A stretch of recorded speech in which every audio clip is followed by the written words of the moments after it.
गया में प्रथम और द्वितीय दिन के कृत्य का वर्णन, प्रेतशिला आदि तीर्थों में पिंडदान आदि की विधि और उन तीर्थों की महिमा।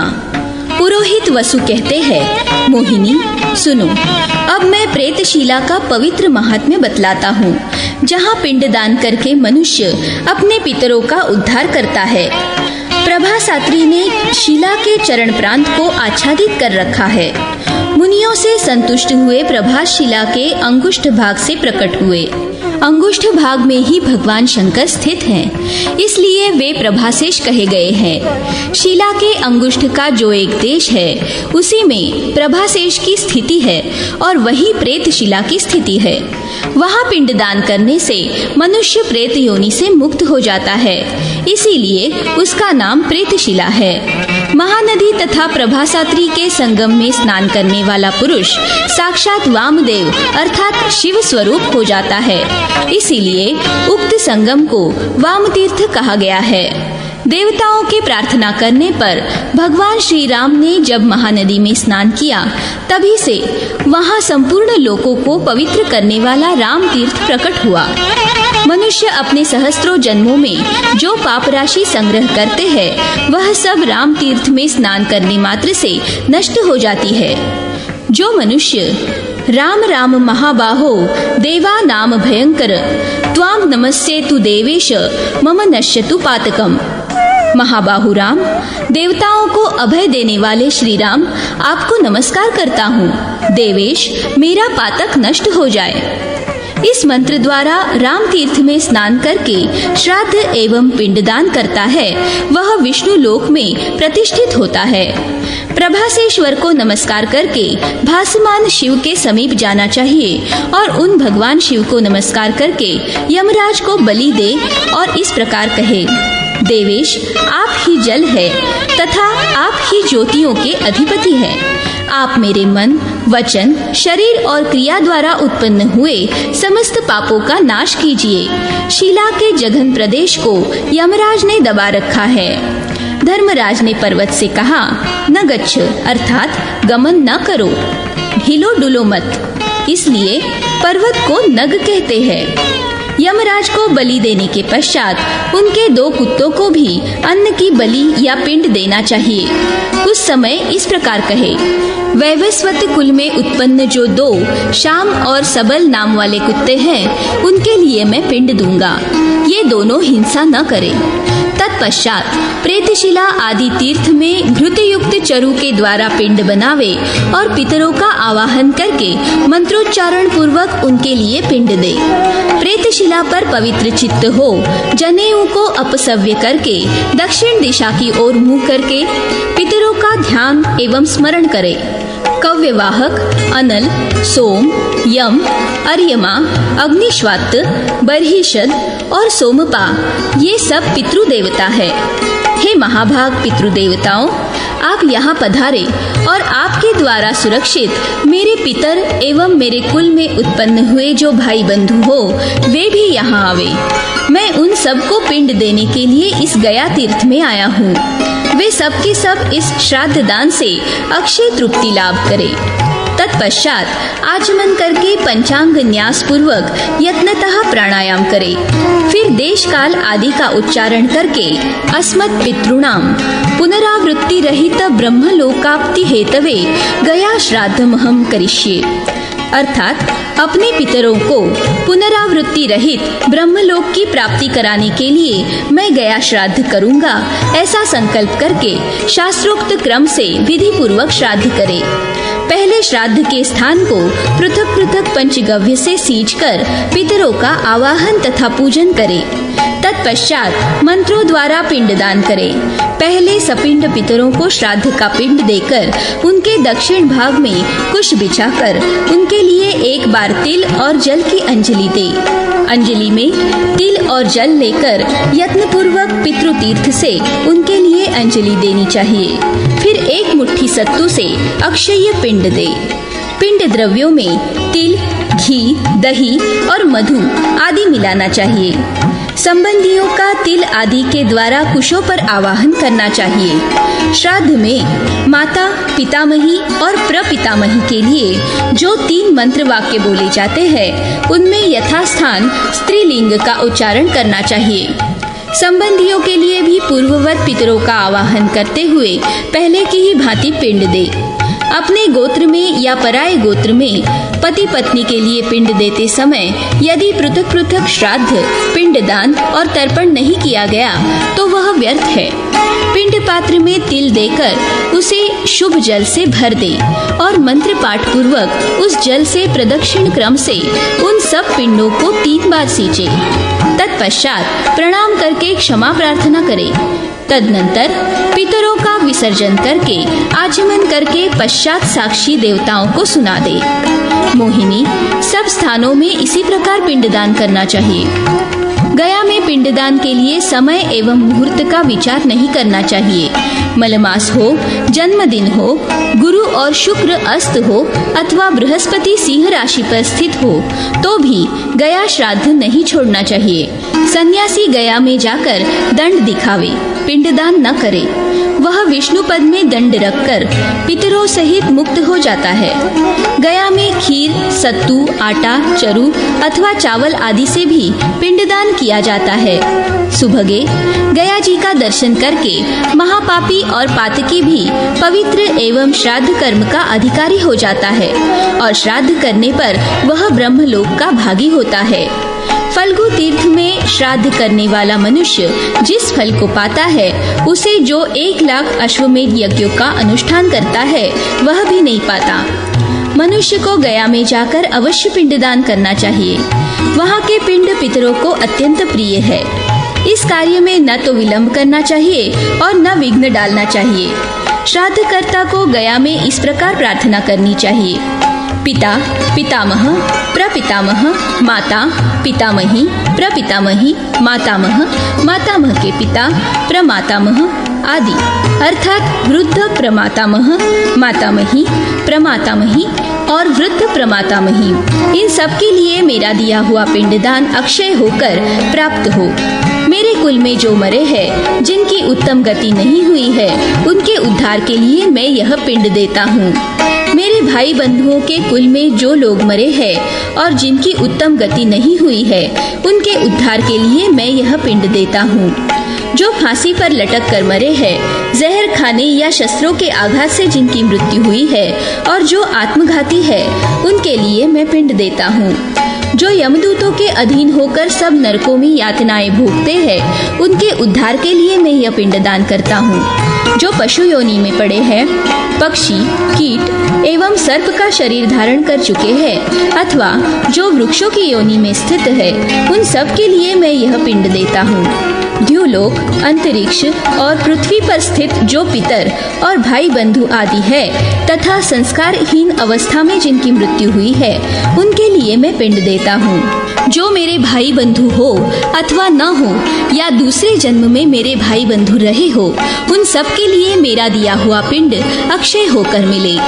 जो मेरे पिता के कुल में मरे हैं, जो माता के कुल में मरे हैं, जो गुरु, श्वशुर तथा बंधु बांधवों के कुल में मरे हैं एवं इनके सिवा जो दूसरे भाई बंधु मृत्यु को प्राप्त हुए हैं, मेरे कुल में जिनका पिंडदान कर्म नहीं हुआ है, जो स्त्री पुत्र से रहित है, जिनके श्राद्ध कर्म का लोप हो गया है, जो जन्म से अंधे और पंगु रहे हैं, जो विकृत रूप वाले या कच्चे गर्भ की दशा में मरे हैं, मेरे कुल में मरे हुए जो लोग मेरे परिचित या अपरिचित हो, उन सब के लिए मेरा दिया हुआ पिंड अक्षय भाव से प्राप्त हो। ब्रह्मा और शिव आदि सब देवता साक्षी रहे। मैंने गया में आकर पितरों का उद्धार किया है। देव गदाधर, मैं पितृकार्य अर्थात श्राद्ध के लिए गया में आया हूँ। भगवान, आप ही इस बात के साक्षी है। मैं तीनों ऋणों से मुक्त हो गया।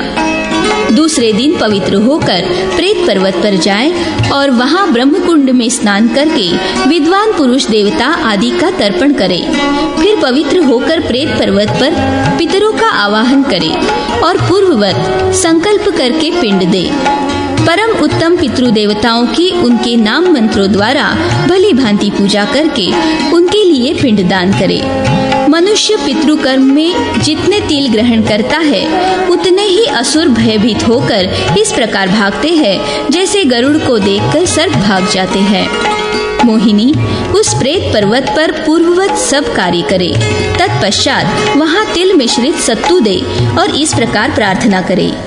ये केचित् प्रेत रूपेण वर्तन्ते पितरो मम ते सर्वे तृप्तिमायान्तु सक्तुभिस्तिल मिश्रिते आब्रह्म स्तंभ पर्यंतम यत्किंचित् सचराचरम मया दत्तेन पिंडेन तृप्तिमायान्तु सर्वशः। जो कोई मेरे पितर प्रेत रूप में विद्यमान है वे सब इन तिल मिश्रित सत्तुओं के दान से तृप्ति लाभ करे। ब्रह्मा जी से लेकर कीट पर्यंत जो कुछ भी चराचर जगत है वह मेरे दिए हुए पिंड से पूर्णतः तृप्त हो जाए। सबसे पहले 5 तीर्थों में तथा उत्तर मानस में श्राद्ध करने की विधि है। हाथ में कुश लेकर आचमन करके कुशयुक्त जल से अपना मस्तक सींचे और उत्तर मानस में जाकर मंत्रोच्चारण पूर्वक स्नान करे। उस समय इस प्रकार प्रार्थना करनी चाहिए। उत्तरे मानसे स्नानम करोम्यात्म विशुद्धये सूर्यलोकादि संप्राप्ति सिद्धये पितृमुक्तये। मैं उत्तर मानस में आत्मशुद्धि, सूर्यादि लोकों की प्राप्ति तथा पितरों की मुक्ति के लिए स्नान करता हूँ। इस प्रकार स्नान करके विधि पूर्वक देवता आदि का तर्पण करे और अंत में इस प्रकार कहे, आ ब्रह्म स्तंभ पर्यंतम देवर्षि पितृमानवाः तृप्यन्तु पितराः सर्वे मातृमाता महादया। ब्रह्मा जी से लेकर कीट पर्यंत समस्त जगत, देवता, ऋषि, दिव्य पितर, मनुष्य, पिता, पितामह, प्रपितामह, माता, पितामही, प्रपितामही, मातामह और प्रमातामह आदि सब लोग तृप्त हो जाएं। अपनी शाखा के गुह्य सूत्र में बताई हुई विधि के अनुसार पिंडदान सहित श्राद्ध करना चाहिए। अष्टका श्राद्ध, आभ्युदयिक श्राद्ध, गया श्राद्ध तथा क्षयाह तिथि को किए जाने वाले एकोद्दिष्ट श्राद्ध में माता के लिए पृथक श्राद्ध करना चाहिए और अन्यत्र पति के साथ ही संयुक्त रूप से उसके लिए श्राद्ध करना उचित है। तदनंतर ओम नमोस्तु भानवे भर्त्रे सोम भौमज्ञ रूपिणे जीव भार्गव शनैश्चर राहु केतु स्वरूपिणे, अर्थात सोम, मंगल, बुध, बृहस्पति, शुक्र, शनैश्चर, राहु तथा केतु ये सब जिनके स्वरूप है, सबका भरण पोषण करने वाले उन भगवान सूर्य को नमस्कार है। इस मंत्र से भगवान सूर्य को नमस्कार करके उनकी पूजा करें। ऐसा करने वाला पुरुष अपने पितरों को सूर्य लोक में पहुंचा देता है। मानसरोवर पूर्वोक्त प्रेत पर्वत आदि से यहाँ उत्तर में स्थित है, इसीलिए इसे उत्तर मानस कहते हैं। उत्तर मानस से मौन होकर दक्षिण मानस की यात्रा करनी चाहिए। उत्तर मानस से उत्तर दिशा में उदीची नामक तीर्थ है जो पितरों को मोक्ष देने वाला है। उदीची और मुंड पृष्ठ के मध्य भाग में देवताओं, ऋषियों तथा मनुष्यों को तृप्त करने वाला कनखल तीर्थ है जो पितरों को उत्तम गति देने वाला है। वहाँ स्नान करके मनुष्य बुकनक की भांति प्रकाशित होता है और अत्यंत पवित्र हो जाता है। इसीलिए वह परम उत्तम तीर्थ लोक में कनखल नाम से विख्यात है। कनखल से दक्षिण भाग में दक्षिण मानस तीर्थ है। दक्षिण मानस में 3 तीर्थ बताए गए हैं। उन सब में विधि पूर्वक स्नान करके पृथक पृथक श्राद्ध करना चाहिए। स्नान के समय निम्नांकित मंत्र का उच्चारण करें।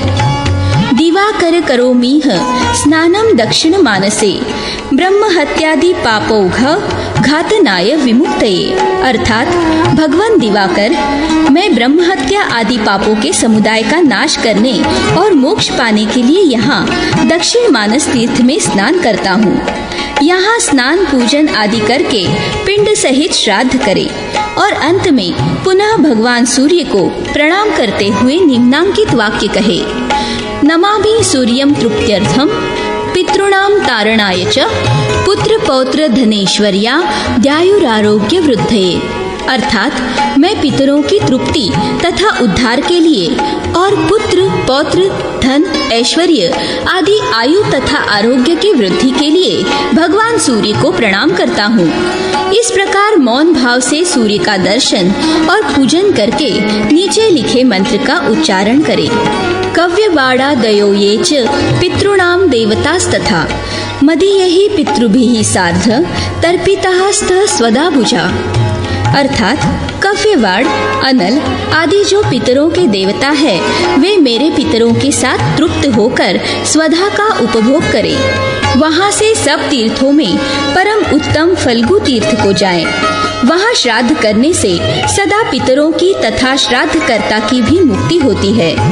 पूर्व काल में ब्रह्मा जी की प्रार्थना से भगवान विष्णु स्वयं फल्गु रूप से प्रकट हुए थे। दक्षिणाग्नि में ब्रह्मा जी के द्वारा जो होम किया गया था, निश्चय ही उसी से फल्गु तीर्थ का प्रादुर्भाव हुआ, जिसमें स्नान आदि करने से घर की लक्ष्मी फलती फूलती है। गौ कामधेनु होकर मनोवांछित फल देती है तथा वहाँ का जल और भूतल भी मनोवांछित फल देता है। सृष्टि के अंतर्गत फल्गु तीर्थ कभी निष्फल नहीं होता। समस्त लोकों में जो संपूर्ण तीर्थ है वे सब फल्गु तीर्थ में स्नान करने के लिए आते हैं। गंगा जी भगवान विष्णु का चरणोदक है और फल्गु रूप में साक्षात भगवान आदि गदाधर प्रकट हुए हैं। वे स्वयं ही जल अर्थात द्रव रूप में विराजमान है। अतः फल्गु तीर्थ को गंगा से अधिक माना गया है। फल्गु के जल में स्नान करने से सहस्त्र अश्वमेध यज्ञों का फल प्राप्त होता है। उसमें स्नान करते समय निम्नांकित मंत्र का उच्चारण करना चाहिए। फल्गु तीर्थे विष्णु जले करोमि स्नानं मध्यवै पितॄणाम विष्णु लोकाय भुक्ति मुक्ति प्रसिद्धये। अर्थात भगवान विष्णु ही जिसके जल है, उस फल्गु तीर्थ में आज मैं स्नान करता हूँ। इसका उद्देश्य यह है कि पितरों को विष्णु लोक की और मुझे भोग एवं मोक्ष की प्राप्ति हो। फल्गु तीर्थ में स्नान करके मनुष्य अपने गृह्य सूत्र में बताई हुई विधि के अनुसार तर्पण एवं पिंडदान पूर्वक श्राद्ध करे। तत्पश्चात शिवलिंग रूप में स्थित ब्रह्मा जी को नमस्कार करे। नमः शिवाय देवाय ईशान पुरुषाय च अघोर वामदेवाय सद्योजाताय शंभवे। अर्थात ईशान तत्पुरुष, अघोर, वामदेव तथा सद्योजात, इन 5 नामों से प्रसिद्ध कल्याणमय भगवान शिव को नमस्कार है। इस मंत्र से पितामह को नमस्कार करके उनकी पूजा करनी चाहिए। फल्गु तीर्थ में स्नान करके यदि मनुष्य भगवान गदाधर का दर्शन और उनको नमस्कार करे तो वह पितरों सहित अपने आप को वैकुंठ धाम में ले जाता है। भगवान गदाधर को नमस्कार करते समय निम्नांकित मंत्र पढ़ना चाहिए। ओम नमो वासुदेवाय नमः संकर्षणाय च प्रद्युम्नाय निरुद्धाय श्रीधराय च विष्णवे। अर्थात वासुदेव, संकर्षण, प्रद्युम्न तथा अनिरुद्ध, इन 4 व्यूहों वाले सर्वव्यापी भगवान श्रीधर को नमस्कार है। 5 तीर्थों में स्नान करके मनुष्य अपने पितरों को ब्रह्मलोक में पहुंचाता है।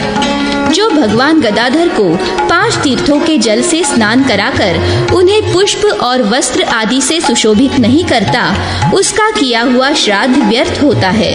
नागकुट, गृध्रकुट, भगवान विष्णु तथा उत्तर मानस, इन चारों के मध्य का भाग गयाशीर कहलाता है। इसी को फल्गु तीर्थ कहते हैं। मुंडपृष्ठ पर्वत के नीचे परम उत्तम फल्गु तीर्थ है। उसमें श्राद्ध आदि करने से सब पितर मोक्ष को प्राप्त होते हैं। यदि मनुष्य गयाशीर तीर्थ में शमी पत्र के बराबर भी पिंड दान करता है तो वह जिसके नाम से पिंड देता है उसे सनातन ब्रह्म पद को पहुंचा देता है। जो भगवान विष्णु अव्यक्त रूप में होते हुए भी मुंडपृष्ठ पर्वत तथा फल्गु आदि तीर्थों के रूप में सबके सामने अभिव्यक्त है, उन भगवान गदाधर को मैं नमस्कार करता हूँ। शिला पर्वत तथा फल्गु आदि रूप में अव्यक्त भाव से स्थित हुए भगवान श्री हरि आदि गदाधर रूप से सबके समक्ष प्रकट हुए हैं। तदनंतर धर्मारण्य तीर्थ को जाएं, जहां साक्षात धर्म विराजमान है। वहां मतंग वापी में स्नान करके तर्पण और श्राद्ध करें। फिर मतंगेश्वर के समीप जाकर उन्हें नमस्कार करते हुए निम्नांकित मंत्र का उच्चारण करें। प्रमाणम देवता शंभुर लोकपालाश्च साक्षिणः मया गत्य मतंगेस्मिन् पितॄणाम निष्कृति कृता। अर्थात सब देवता और भगवान शंकर प्रमाणभूत है तथा समस्त लोकपाल भी साक्षी है। मैंने इस मतंग तीर्थ में आकर पितरों का उद्धार किया है, उनका ऋण चुकाया है। पहले ब्रह्म तीर्थ में, फिर ब्रह्मकूप में श्राद्ध आदि करे। कूप और यूप के मध्य भाग में श्राद्ध करने वाला पुरुष पितरों का उद्धार कर देता है। धर्मेश्वर धर्म को नमस्कार करके महाबोधि वृक्ष को प्रणाम करे। मोहिनी, यह दूसरे दिन का कृत्य मैंने तुम्हें बताया है। स्नान, तर्पण, पिंडदान, पूजन और नमस्कार आदि के साथ किया हुआ श्राद्ध कर्म पितरों को सुख देने वाला होता है।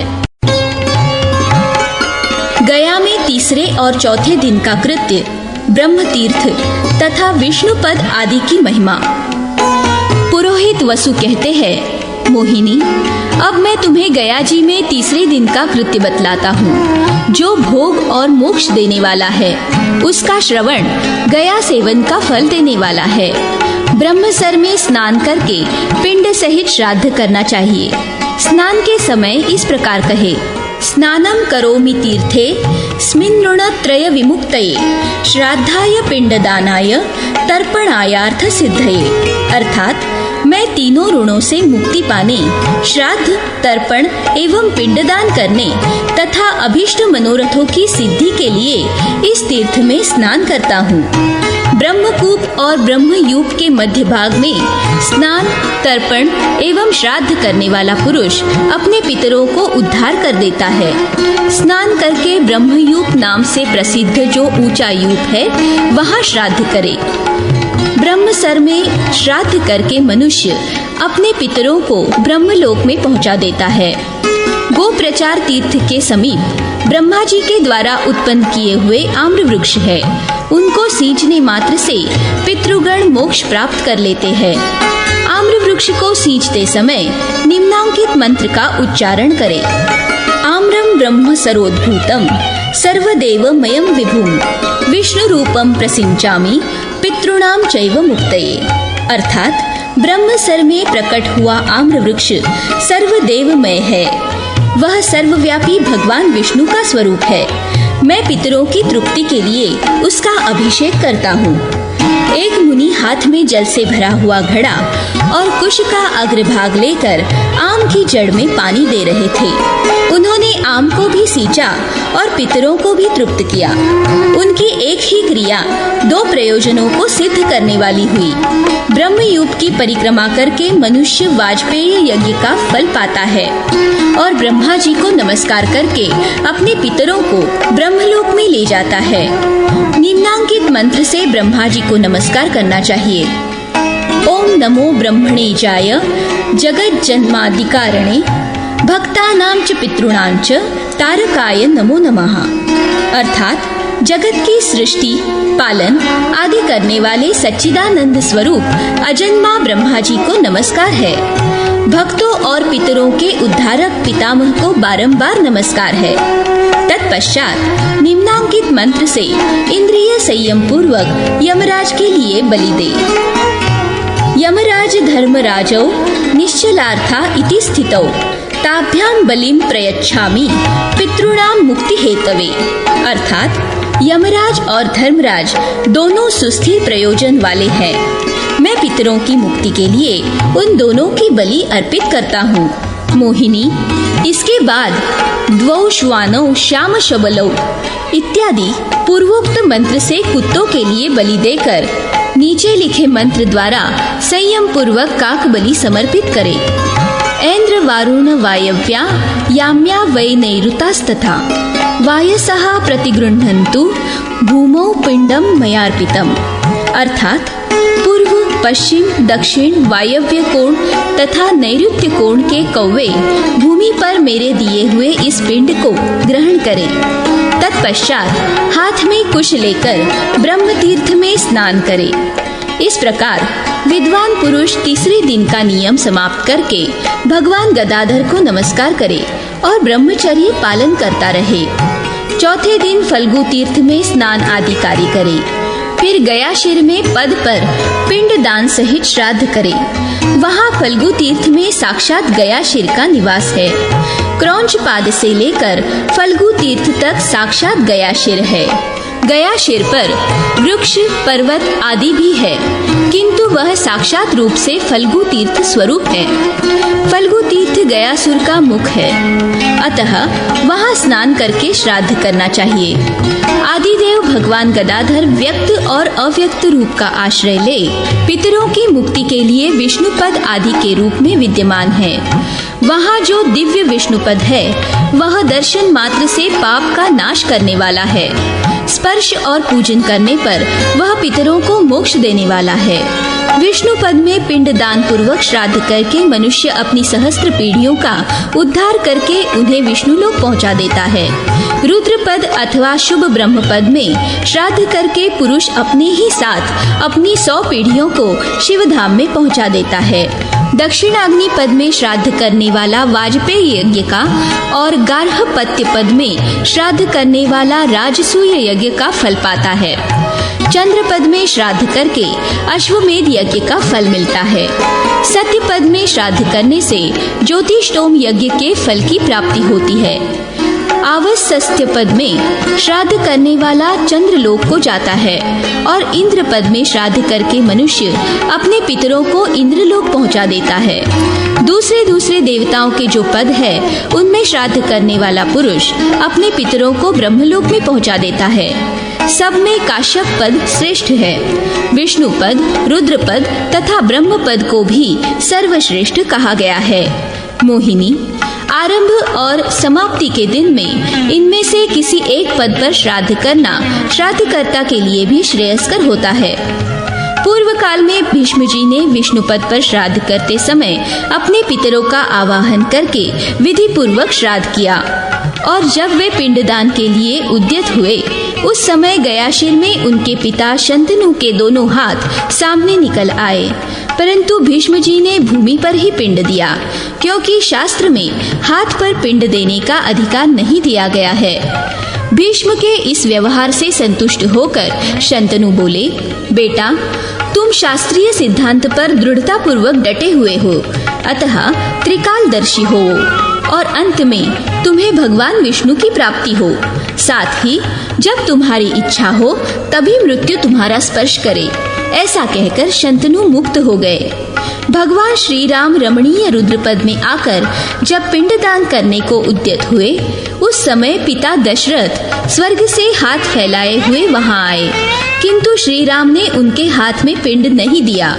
शास्त्र की आज्ञा का उल्लंघन न हो जाए इसके लिए उन्होंने रुद्रपद पर ही उस पिंड को रखा। तब दशरथ ने श्री राम से कहा, पुत्र, तुमने मुझे तार दिया। रुद्रपद पर पिंड देने से मुझे रुद्रलोक की प्राप्ति हुई है। तुम चिरकाल तक राज्य का शासन, अपनी प्रजा का पालन तथा दक्षिणा सहित यज्ञों का अनुष्ठान करके अपने विष्णु लोक को जाओगे। तुम्हारे साथ अयोध्या के सब लोग कीड़े मकोड़े तक वैकुंठ धाम में जाएंगे। श्री राम से ऐसा कहकर राजा दशरथ परम उत्तम रुद्रलोक को चले गए।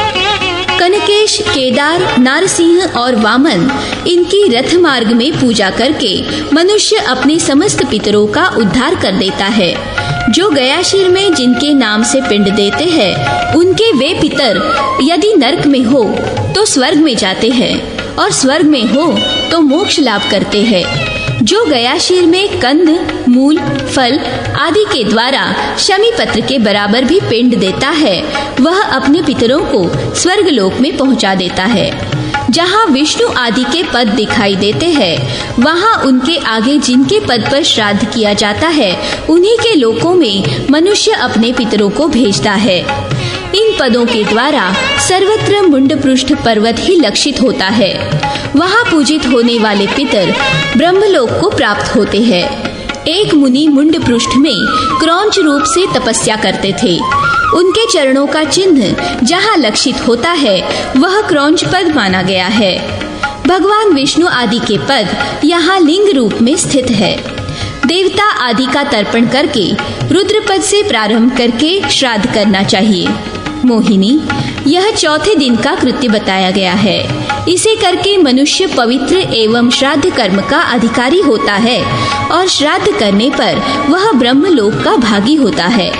शिला पर स्थित तीर्थों में स्नान और तर्पण करके जिनके लिए पिंडदान पूर्वक श्राद्ध किया जाता है वे ब्रह्मलोक को प्राप्त होते हैं और वहाँ कल्प पर्यंत सानंद निवास करते हैं। गया में 5वें दिन का कृत्य, गया के विभिन्न तीर्थों की पृथक पृथक महिमा। पुरोहित वसु कहते हैं, मोहिनी, 5वें दिन मनुष्य गदालोल तीर्थ में पूर्ववत स्नान आदि करके अक्षय वट के समीप पिंडदान पूर्वक श्राद्ध करे। वहाँ श्राद्ध आदि करके वह अपने पितरों को ब्रह्मलोक में पहुँचा देता है। वहाँ ब्राह्मणों को भोजन करावे और उनकी पूजा करे।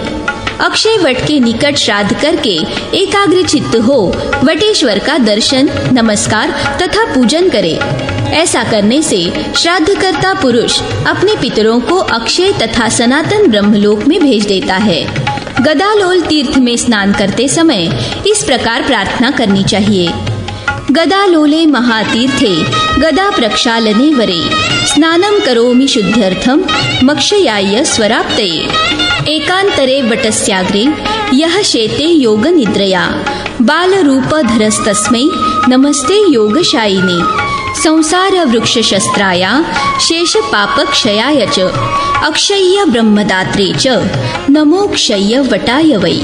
अर्थात जहाँ भगवान की गदा धोई गई है उस गदालोल नामक श्रेष्ठ महातीर्थ में मैं आत्मशुद्धि तथा अक्षय स्वर्ग की प्राप्ति के लिए स्नान करता हूँ। जो बाल रूप धारण करके वट की शाखा के अग्रभाग पर एकांत स्थल में योग निद्रा के द्वारा शयन करते हैं, उन योगशायी श्री हरि को नमस्कार है।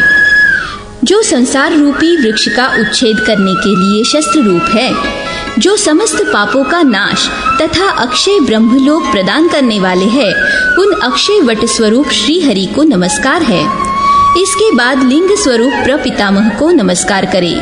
कलौ माहेश्वरालोका येन तस्माद गदाधरा लिंग रूपो भवत्तं च वंदे त्वाम प्रपितामह। अर्थात कलियुग में लोग प्रायः शिवभक्त होते हैं, इसलिए भगवान गदाधर वहाँ शिवलिंग रूप में प्रकट हुए हैं। प्रभु, आप पितामह ब्रह्मा के भी पिता होने से प्रपितामह रूप है। मैं आपको प्रणाम करता हूँ। इस मंत्र से उन प्रपितामह देव को नमस्कार करके मनुष्य अपने पितरों को रुद्रलोक में पहुँचा देता है। हेती नाम से प्रसिद्ध एक असुर था। भगवान ने अपनी गदा से उस असुर के मस्तक के 2 टुकड़े कर दिए। तत्पश्चात जहाँ वह गदा धोई गई, वह गदालोल नाम से विख्यात श्रेष्ठ तीर्थ हो गया। हेती राक्षस ब्रह्मा जी का पुत्र था। उसने बड़ी अद्भुत तपस्या की।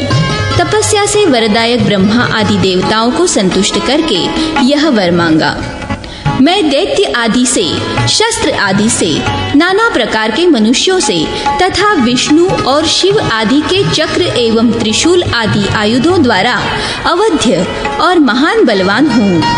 तथास्तु कहकर देवता अंतर्धान हो गए। तब हेती ने देवताओं को जीत लिया और स्वयं इंद्रपद का उपभोग करने लगा। तब ब्रह्मा और शिव आदि देवता भगवान विष्णु की शरण में गए और बोले, भगवान, हेती का वध कीजिए। भगवान ने कहा, देवताओं, हेती तो समस्त सुर और असुरों के लिए अवध्य है। तुम लोग मुझे कोई ब्रह्मा जी का अस्त्र दो जिससे मैं हेती को मारूं। उनके ऐसा कहने पर ब्रह्मादि देवताओं ने भगवान विष्णु को वह गदा दे दी और कहा, उपेंद्र, आप हेती को मार डालिए। देवताओं के ऐसा कहने पर भगवान ने वह गदा धारण की। फिर युद्ध में गदाधर ने गदा से हेती को मारकर देवताओं को स्वर्गलोक लौटा दिया। तदनंतर महानदी में स्थित गायत्री तीर्थ में उपवास पूर्वक स्नान करके गायत्री देवी के समक्ष संध्योपासना करे। वहाँ पिंडदान पूर्वक श्राद्ध करके मनुष्य अपने कुल को ब्राह्मणत्व की ओर ले जाता है। समुद्यत तीर्थ में स्नान करके सावित्री देवी के समक्ष मध्याह्न काल की संध्योपासना करके द्विज अपने पितरों को ब्रह्मलोक में पहुंचा देता है। तत्पश्चात प्राची सरस्वती में स्नान करके सरस्वती देवी के समक्ष सायंकालीन संध्योपासना करके मनुष्य अपने कुल को सर्वज्ञता की प्राप्ति कराता है। वह अनेक जन्मों तक किए हुए संध्यालोप जनित पाप से सर्वथा शुद्ध हो जाता है। विशाला में लेलीहान तीर्थ में, भरताश्रम में पदांकित तीर्थ में, मुंडपृष्ठ में गदाधर के समीप, आकाश गंगा तीर्थ में तथा गिरिकर्ण आदि में श्राद्ध एवं पिंडदान करने वाला, गोदा वैतरणी में स्नान करने वाला एवं देव नदी में, गोप्रचार में, मानस तीर्थ में, पदस्वरूप तीर्थों में, पुष्करिणी में, गदालोल तीर्थ में, अमर तीर्थ में, कोटि तीर्थ में तथा रुक्म कुंड में पिंड देने वाला पुरुष अपने पितरों को स्वर्गलोक में पहुंचा देता है। सुलोचने, मार्कंडेयेश्वर तथा कोटीश्वर को नमस्कार करके मनुष्य अपने पितरों को तार देता है तथा पुण्यदायिनी पांडुशिला का दर्शन मात्र करने से मानव अपने नरक निवासी पितरों को पवित्र करके उन्हें स्वर्गलोक में पहुंचाता है। पांडुशिला के विषय में यह उद्गार प्रकट करके राजा पांडु अविनाशी शाश्वत पद को प्राप्त हुए थे। घृतकुल्या, मधुकुल्या, देविका और महानदी ये शिला में संगत होकर मधुस्रवा कही गई है। वहाँ स्नान करने से मानव 10,000 अश्वमेध यज्ञों का फल पाता है। दशाश्वमेध तीर्थ और हंस तीर्थ में श्राद्ध करने से श्राद्धकर्ता स्वर्गलोक में जाता है। मतंग पद में श्राद्ध करने वाला पुरुष ब्रह्मलोक का निवासी होता है। ब्रह्मा जी ने विष्णु आदि के साथ शमी गर्भ में अग्नि का मंथन करके एक नूतन तीर्थ को उत्पन्न किया जो मंथो कुंड के नाम से विख्यात है। वह पितरों को मुक्ति देने वाला तीर्थ है। वहाँ स्नान करके तर्पण और पिंडदान करने से मनुष्य मोक्ष का भागी हो जाता है। रामेश्वर और करकेश्वर को नमस्कार करके मानव अपने पितरों को स्वर्ग में भेज देता है। गया कूप में पिंडदान करने से अश्वमेध यज्ञ का फल प्राप्त होता है। भस्मकूट में भस्म स्नान करने से मनुष्य अपने पितरों का उद्धार कर देता है। निक्षिरा संगम में स्नान करने वाले मनुष्य के सारे पाप धुल जाते हैं। राम पुष्करिणी में श्राद्ध करने वाला पुरुष अपने पितरों को ब्रह्मलोक में पहुंचाता है। वशिष्ठ तीर्थ में वशिष्ठेश्वर को प्रणाम करके मनुष्य अश्वमेध यज्ञ के पुण्य का भागी होता है। धुनेकारण्य में कामधेनु पदों पर स्नान करके पिंड देने वाला पुरुष वहाँ के देवता को नमस्कार करके पितरों को ब्रह्मलोक में पहुंचाता है। कर्दमाल तीर्थ में, गया नाभि में और मुंड पृष्ठ के समीप स्नान करके श्राद्ध करने वाला पुरुष अपने पितरों को स्वर्गलोक में पहुंचा देता है। चंडी देवी को नमस्कार तथा फल्गु चंडीश नामक संगमेश्वर का पूजन करने से भी पूर्वोक्त फल की ही प्राप्ति होती है। गयागज, गयादित्य, गायत्री, गदाधर, गया और गयाशील ये 6 प्रकार की गया मुक्ति देने वाली है। श्राद्धकर्ता जिस जिस तीर्थ में जाए वहीं जितेंद्रिय भाव से आदि गदाधर का ध्यान करते हुए ब्राह्मण के कथनानुसार श्राद्ध एवं पिंडदान करे। तदनंतर भगवान जनार्दन का विधि पूर्वक पूजन करके दही और भात का उत्तम नैवेद्य अर्पण करे। तत्पश्चात पिंडदान करके भगवत प्रसाद से ही जीवन निर्वाह करे।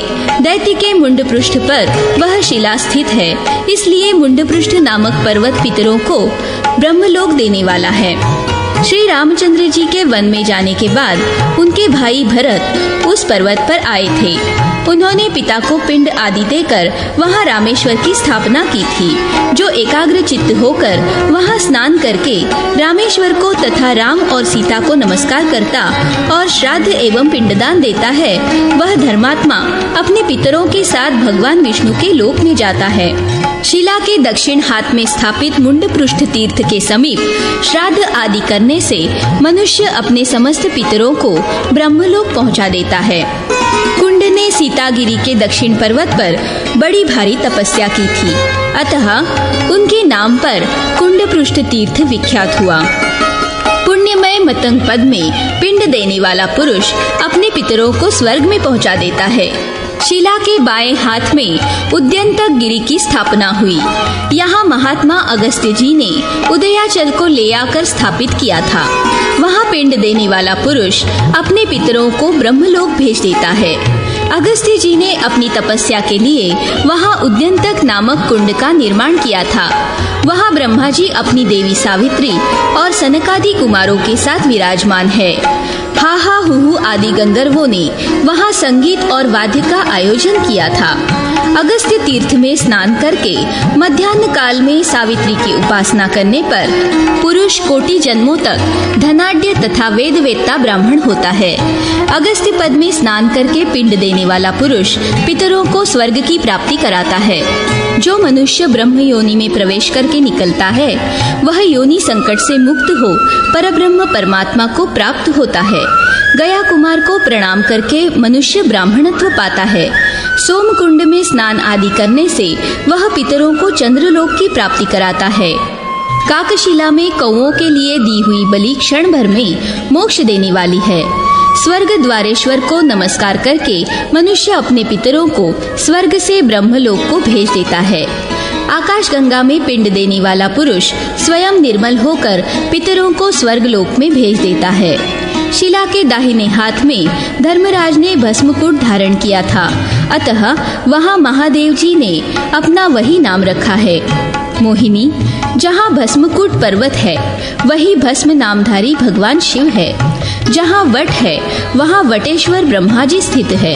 उनके सामने रुक्मिणी कुंड है और पश्चिम में कपिला नदी है। नदी के तट पर कपिलेश्वर महादेव है। वहीं उमा और सोम की भेंट हुई थी। मनुष्य कपिला में स्नान करके कपिलेश्वर को प्रणाम एवं उनका पूजन करे। वहाँ श्राद्ध का दान करने वाला पुरुष स्वर्गलोक का भागी होता है। महिषी कुंड पर मंगला गौरी का निवास है, जो पूजित होने पर पूर्ण सौभाग्य को देने वाली है। भस्मकुट में भगवान जनार्दन है। उनके हाथ में अपने या दूसरे के लिए बिना तिल के और सव्य भाव से भी पिंड देने वाला पुरुष जिनके लिए दधि मिश्रित पिंड देता है वे सब विष्णु लोकगामी होते हैं। वहाँ पिंड देकर भगवान से इस प्रकार प्रार्थना करनी चाहिए। एष पिंडो मया दत्त स्तव हस्ते जनार्दन, गया श्राद्धे त्वया देयो मह्यम पिंडो मृते मयि, तुभ्यं पिंडो मया दत्तो यमुद्दिश्य जनार्दन, देहि देव गया शीर्षे तस्मै तस्मै मृते ततः। जनार्दन नमस्तुभ्यं, नमस्ते पितृरूपिणे, पितृपात्र नमस्तुभ्यं, नमस्ते मुक्ति हेतवे। गयायां पितृरूपेण स्वयमेव जनार्दना, तं दृष्ट्वा पुंडरीकाक्षं मुच्यते च ऋणत्रयात्। नमस्ते पुंडरीकाक्ष ऋणत्रय विमोचन, लक्ष्मीकांत नमस्तेस्तु, नमस्ते पितृमोक्षदा। अर्थात जनार्दन, मैंने आपके हाथ में यह पिंड दिया है। मेरे मरने पर आप गया श्राद्ध में मुझे पिंड दीजिएगा।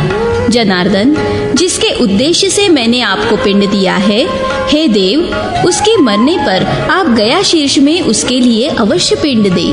जनार्दन, आप पितृस्वरूप है, आपको नमस्कार है, बारंबार नमस्कार है। पितरों के पात्र रूप नारायण, आपको नमस्कार है। आप सबकी मुक्ति के हेतुभूत है, आपको नमस्कार है। गया में साक्षात जनार्दन ही पितृ रूप से विद्यमान है। उन कमल नेत्र श्री हरि का दर्शन करके मनुष्य तीनों ऋणों से मुक्त हो जाता है। पुंडरीकाक्ष, आपको नमस्कार है। तीनों ऋणों से मुक्त करने वाले लक्ष्मीकांत, आपको नमस्कार है। पितरों को मोक्ष देने वाले प्रभु, आपको नमस्कार है। इस प्रकार कमल नयन भगवान जनार्दन का पूजन करके मनुष्य स्वर्गलोक में जाता है।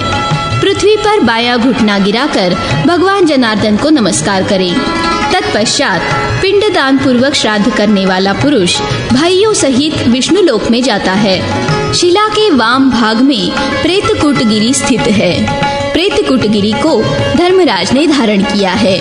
वहाँ प्रेत कुंड है, जहाँ पदों के साथ देवता विद्यमान है। उसमें स्नान करके श्राद्ध तर्पण आदि करने वाला पुरुष पितरों को प्रेत भाव से मुक्त कर देता है। कीकट प्रदेश में गया राजगृह वन, महर्षि च्यवन का आश्रम, पुनपुना नदी, वैकुंठ, लोहदंड तथा शौनक गिरिकुट ये सब पवित्र है।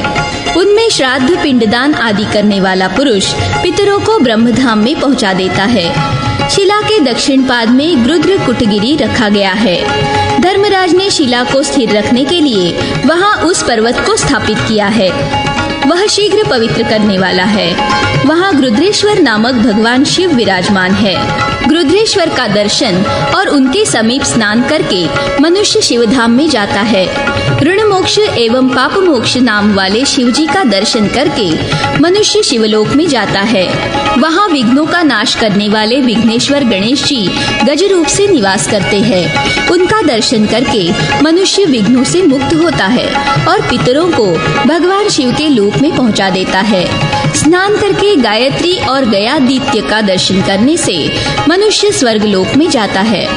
प्रथम पाद में विराजमान ब्रह्मा जी का दर्शन करके पुरुष अपने पितरों का उद्धार कर देता है।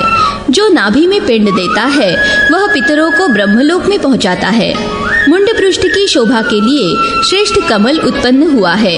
मुंड पृष्ठ और अरविंद दोनों का दर्शन करके मनुष्य सब पापों से मुक्त हो जाता है। जो हाथियों अथवा सर्पों का अपराध करके मारा गया है, जो पराई स्त्रियों से रमण करते समय उनके पतियों द्वारा मारे गए हैं, जो गौओं को आग में जलाने या विष देने वाले हैं, पाखंडी तथा क्रूर बुद्धि वाले हैं, जो नराधम क्रोध में आकर प्रायः विष खा लेते, आग में जल मरते, अपने ऊपर हथियार चला लेते, फांसी लगाकर मर जाते, पानी में डूब मरते तथा वृक्ष एवं पर्वत से नीचे कूदकर प्राण दे देते हैं, जो 5 प्रकार की हत्या के अधिकारी है तथा जो महापातकी है, वे सब के सब पतित कहे गए हैं।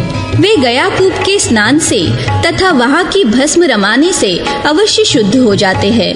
देवी, इस प्रकार गया तीर्थ का उत्तम महात्म्य सब पापों को शांत करने वाला तथा पितरों को मुक्ति देने वाला है। जो मनुष्य इसे प्रतिदिन अथवा श्राद्ध एवं पर्व के दिन भक्ति पूर्वक सुनता या सुनाता है, वह भी ब्रह्मलोक का भागी होता है। वह कल्याण का आश्रय, पवित्र, धन्य तथा मानवों को स्वर्गीय गति प्रदान करने वाला है। यह महात्म्य यश, आयु तथा पुत्र पौत्र की वृद्धि करने वाला है।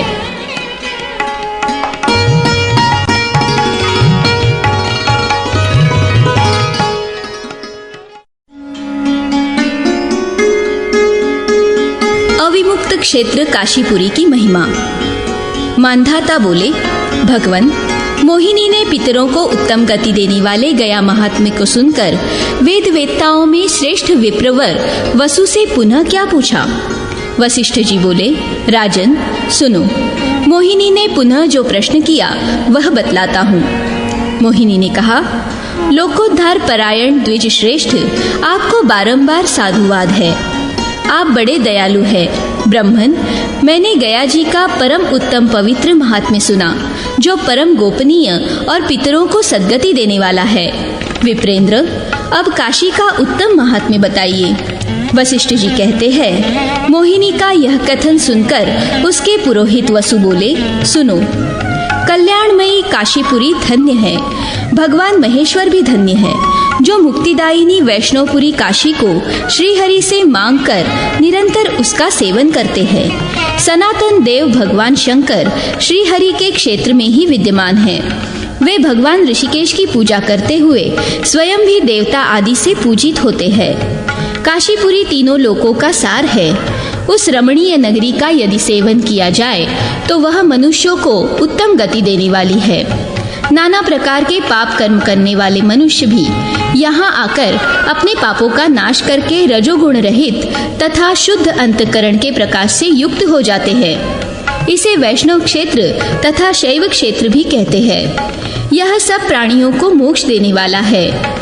महापातकी मनुष्य भी जब भगवान शिव की नगरी काशीपुरी में आता है तब उसका शरीर संसार के सुदृढ़ बंधनों से मुक्त हो जाता है। जो पुण्यात्मा मनुष्य भगवान विष्णु या भगवान शिव के भक्त होकर सबको प्रतिदिन आदर बुद्धि से देखते हुए इस क्षेत्र में निवास करते हैं, वे शुद्ध संत पुरुष भगवान शंकर के समान है। वे भय, दुख और पाप से रहित हो जाते हैं। उनके कर्म कलाप पूर्णतः शुद्ध होते हैं और वे जन्म मृत्यु के गहन जाल का भेदन करके परम मोक्ष प्राप्त कर लेते हैं। काशी का विस्तार पूर्व से पश्चिम की ओर 2.5 योजन तक है और दक्षिण से उत्तर की ओर 80 से वर्णा तक आधे योजन का विस्तार है। शुभे 80 शुष्क नदी है। भगवान शिव ने इस क्षेत्र का यही विस्तार बताया है। काशी में जो तिमिचंडेश्वर नामक शिवलिंग है उससे उत्तरायण जानना चाहिए और शंकुकर्ण को दक्षिणायन, वह ओंकार में स्थित है। तदनंतर पिंगला नामक तीर्थ आग्नेय कोण में स्थित बताया गया है। सूखी हुई नदी जो असी नाम से प्रसिद्ध है उसी को पिंगला नाड़ी समझना चाहिए। उसी के आसपास लोकार्क तीर्थ विद्यमान है। इड़ा नाम की नाड़ी सौम्या कही गई है, उसी को वर्णा के नाम से जानना चाहिए जहाँ भगवान केशव का स्थान है। इन दोनों के बीच में सुषुम्ना नाड़ी की स्थिति कही गई है। मत्स्योदरी को ही सुषुम्ना जानना चाहिए। इस महाक्षेत्र को भगवान शिव और भगवान विष्णु ने कभी विमुक्त अर्थात परित्यक्त नहीं किया है और न भविष्य में भी कभी करेंगे, इसीलिए इसका नाम अविमुक्त है। शुभे प्रयाग आदि दुस्तर अर्थात दुर्लभ तीर्थ से भी काशी का महात्म्य अधिक है, क्योंकि वहाँ सबको अनायास ही मोक्ष की प्राप्ति होती है। निषिद्ध कर्म करने वाले जो नाना वर्ण के लोग हैं तथा महान पातकों और पापों से परिपूर्ण शरीर वाले जो घृणित चांडाल आदि है, उन सब के लिए विद्वानों ने अविमुक्त क्षेत्र को उत्तम औषध माना है। वहाँ दुष्ट, अंधे, दीन, कृपण, पापी और दुराचारी सबको भगवान शिव अपनी कृपा शक्ति के द्वारा शीघ्र ही परम गति की प्राप्ति करा देते हैं। उत्तर वाहिनी गंगा और पूर्व वाहिनी सरस्वती अत्यंत पवित्र मानी गई है। वहीं कपाल मोचन है। उस तीर्थ में जाकर जो श्राद्ध में पिंड दान के द्वारा पितरों को तृप्त करेंगे, उन्हें परम प्रकाशमान लोकों की प्राप्ति होती है। जो ब्रह्म हत्यारा है वह भी यदि कभी अविमुक्त क्षेत्र काशी की यात्रा करे तो उस क्षेत्र के महात्म्य से उसकी ब्रह्म हत्या निवृत्त हो जाती है। जो परम पुण्यात्मा मानव काशीपुरी में गए हैं वे अक्षय, अजर एवं शरीर रहित परमात्म स्वरूप हो जाते हैं। कुरुक्षेत्र, हरिद्वार और पुष्कर में भी वह सद्गति सुलभ नहीं है जो काशीवासी मनुष्यों को प्राप्त होती है। वहाँ रहने वाले प्राणियों को सब प्रकार से तप और सत्य का फल मिलता है, इसमें संशय नहीं है। काशीपुरी में रहने वाले दुष्कर्मी जीव वायु द्वारा उड़ाई हुई वहाँ की धूलि का स्पर्श पाकर परम गति को प्राप्त कर लेते हैं। जो 1 मास तक वहाँ जितेंद्रिय भाव से नियमित भोजन करते हुए निवास करता है, उसके द्वारा भली भांति महापाशुपत व्रत का अनुष्ठान संपन्न हो जाता है। वह जन्म और मृत्यु के भय को जीतकर परम गति को प्राप्त होता है। वह पुण्यमयी निश्रेयस गति तथा योग गति को पा लेता है। सैकड़ों जन्मों में भी योग गति नहीं प्राप्त की जा सकती, परंतु काशी क्षेत्र के महात्म्य तथा भगवान शंकर के प्रभाव से उसकी प्राप्ति हो जाती है। शुभानने, जो प्रतिदिन एक समय भोजन करके 1 मास तक काशी में निवास करता है, वह जीवन भर के पाप को 1 ही महीने में नष्ट कर देता है। जो मानव मृत्यु पर्यंत अविमुक्त क्षेत्र को नहीं छोड़ता और ब्रह्मचर्य पालन पूर्वक वहाँ निवास करता है, वह साक्षात शंकर होता है। जो विघ्नों से आहत होकर भी काशी नहीं छोड़ता, वह जरा मृत्यु तथा इस नश्वर जन्म से छूट जाता है। जो इस देह का अंत होने तक निरंतर काशीपुरी का सेवन करते हैं, वे मृत्यु के पश्चात हंस युक्त विमान से दिव्य लोकों में जाते हैं। जिसका चित्त विषयों में आसक्त है, जिसने भक्ति और सद्बुद्धि त्याग दी है, ऐसा मनुष्य भी इस काशी क्षेत्र में मरकर फिर संसार बंधन में नहीं पड़ता। पृथ्वी पर यह काशी नामक श्रेष्ठ तीर्थ स्वर्ग तथा मोक्ष का हेतु है। जो वहाँ मृत्यु को प्राप्त होता है, उसकी मुक्ति में कोई संशय नहीं। सहस्त्रों जन्मों तक योग साधन करके योगी जिस पद को पाता है, वही परम मोक्ष रूप पद काशी में मृत्यु होने मात्र से मनुष्य प्राप्त कर लेता है। ब्राह्मण, क्षत्रिय, वैश्य, शूद्र, वर्ण संकर, म्लेच्छ, कीट, पतंग आदि पाप योनि के जीव, कीड़े, चींटियां तथा दूसरे मृग और पक्षी आदि जीव काशी में समयानुसार यानी कि अपने आप मृत्यु होने पर देवेश्वर शिवरूप माने गए हैं। शुभे, जो जीव वास्तव में वहाँ प्राण त्याग करते हैं, वे रुद्र शरीर पाकर भगवान शिव के समीप आनंद भोगते हैं। मनुष्य सकाम हो या निष्काम, अथवा वह पशु पक्षी की योनि में ही क्यों न पड़ा हो, अविमुक्त क्षेत्र अर्थात काशी में प्राण त्याग करने पर वह अवश्य ही मोक्ष का भागी होता है, इसमें संशय नहीं है।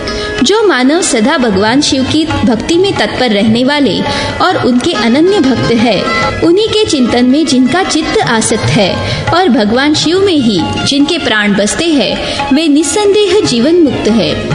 अविमुक्त क्षेत्र में मृत्यु के समय साक्षात भगवान भूतनाथ कर्म प्रेरित जीवों के कान में मंत्रोपदेश देते हैं। स्वयं भगवान श्री राम ने अत्यंत प्रसन्न चित्त हो अविमुक्त निवासी कल्याणकारी शिव से यह कहा है कि शिव, तुम जिस किसी भी मुमुर्षु जीव के दाहिने कान में मेरे मंत्र का उपदेश करोगे, वह मुक्त हो जाएगा। अतः भगवान शिव की कृपा शक्ति से अनुग्रहित हो सभी जीव वहाँ परम गति को प्राप्त होते हैं। मोहिनी, यह मैंने अविमुक्त क्षेत्र के संक्षेप में बहुत थोड़े गुण बताए हैं। समुद्र के रत्नों की भांति अविमुक्त क्षेत्र के गुणों का विस्तार अनंत है। जो ज्ञान विज्ञान में निष्ठा रखने वाले तथा परमानंद की प्राप्ति के इच्छुक है, उनके लिए जो गति बताई गई है, निश्चय ही काशी में मरे हुए को वही गति प्राप्त होती है। काशी का योग पीठ है श्मशान तीर्थ, जिसे मणिकर्णिका कहते हैं। अपने कर्म से भ्रष्ट हुए मनुष्यों को भी काशी के श्मशान आदि तीर्थों में मोक्ष की प्राप्ति बताई गई है। काशी में भी अन्य सब तीर्थों की अपेक्षा मणिकर्णिका उत्तम मानी गई है। वहाँ नित्य भगवान शिव का निवास माना गया है।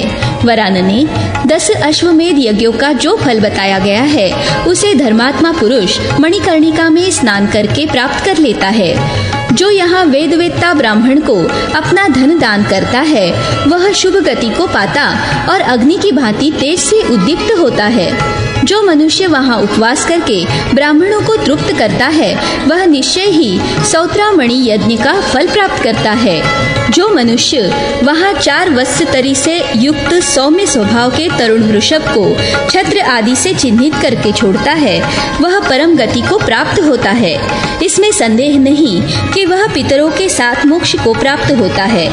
इस विषय में अधिक कहने से क्या लाभ। भगवान शिव की प्रसन्नता के उद्देश्य से वहाँ जो कुछ भी धर्म आदि किया जाता है, उसका फल अनंत है। जो अविमुक्त क्षेत्र में महादेव जी की पूजा और स्तुति करते हैं, वे सब पापों से मुक्त एवं अजर अमर होकर स्वर्ग में निवास करते हैं। जो मुक्तात्मा पुरुष एकाग्र चित्त हो इंद्रिय समुदाय को संयम में रखकर ध्यान लगाए हुए शतरुद्री का जप करते हैं और अविमुक्त क्षेत्र में सदा निवास करते हैं, वे उत्तम द्विज कृतार्थ हो जाते हैं। यशस्विनी, जो काशी में एक दिन उपवास करेगा, उसे 100 वर्षों तक उपवास करने का फल प्राप्त होगा।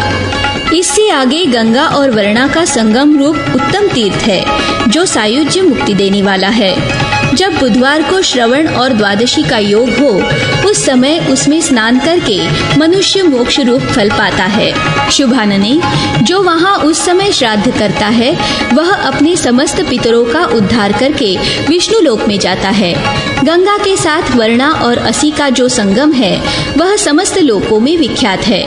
वहाँ विधि पूर्वक अश्वदान करके मनुष्य फिर इस संसार में जन्म नहीं लेता। जो मनुष्य वहाँ भक्ति पूर्वक संगमेश्वर का पूजन करता है, वह निग्रह और अनुग्रह में समर्थ साक्षात देव देवेश्वर अर्थात शिव तुल्य है। देवेश्वर से पूर्व में भगवान केशव विद्यमान है और केशव के पूर्व में जगत विख्यात संगमेश्वर विद्यमान है। काशी के तीर्थ एवं शिवलिंगों के दर्शन पूजन आदि की महिमा। पुरोहित वसु कहते हैं, सुंदरी, संगमेश्वर पीठ के वायव्य भाग में राजा सगर के द्वारा स्थापित किया हुआ चतुर्मुख शिवलिंग है। उसके वायव्य कोण में भद्रदेह नामक तालाब है, जो गौओं के दूध से भरा गया है। वह संपूर्ण पातकों का नाश करने वाला है। मोहिनी, सहस्त्रों कपिला गौओं के विधि पूर्वक दान करने का जो फल है, उसे मनुष्य वहाँ स्नान करने मात्र से प्राप्त कर लेता है।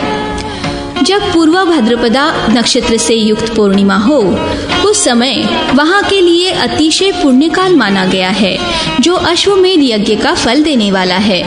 वहीं श्मशान भूमि में विख्यात देवी भीष्म चंडिका का दर्शन होता है। उनकी पूजा करने से मनुष्य कभी दुर्गति में नहीं पड़ता। अंतकेश्वर से पूर्व सर्वेश्वर के दक्षिण भाग में और मातलीश्वर से उत्तर दिशा में कृत्तिवासेश्वर नामक शिवलिंग है। देवी कृत्तिवासेश्वर का दर्शन और पूजन करके मनुष्य एक ही जन्म में शिव के समीप परम गति प्राप्त कर लेता है। सत्य युग में पहले उसका नाम त्र्यंबकेश्वर था। त्रेता में वही कृत्तिवासेश्वर के नाम से प्रसिद्ध हुआ। द्वापर में उन्हीं भगवान शिव का नाम महेश्वर कहा जाता है तथा कलियुग में सिद्ध पुरुष उन्हें हस्तिपालेश्वर कहते हैं। यदि सनातन मोक्षप्रद तारक ज्ञान प्राप्त करने की इच्छा हो तो बारंबार भगवान कृत्तिवासेश्वर का दर्शन करना चाहिए। उन देवाधिदेव का दर्शन करने से ब्रह्म हत्यारा भी पाप मुक्त हो जाता है।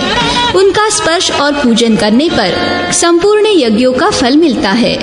जो उन सनातन महादेव जी का बड़ी श्रद्धा से पूजन करते हैं और फाल्गुन कृष्णा चतुर्दशी को एकाग्रचित्त हो फूल, फल, बिल्वपत्र, उत्तम और साधारण भक्ष्य पदार्थ, दूध, दही, घी, मधु और जल से उस उत्तम शिवलिंग का अर्चन तथा डमरू के डिंडिम घोष, नमस्कार, नृत्य, गीत, अनेक प्रकार के मुखवाद्य, स्तोत्र एवं मंत्रों द्वारा शुभ स्वरूप भगवान शिव को तृप्त करते हैं और मोहिनी एक रात उपवास करके परम भक्ति भाव से पूजन करके श्री महादेव जी को संतुष्ट करते हैं, वे परम पद को प्राप्त कर लेते हैं।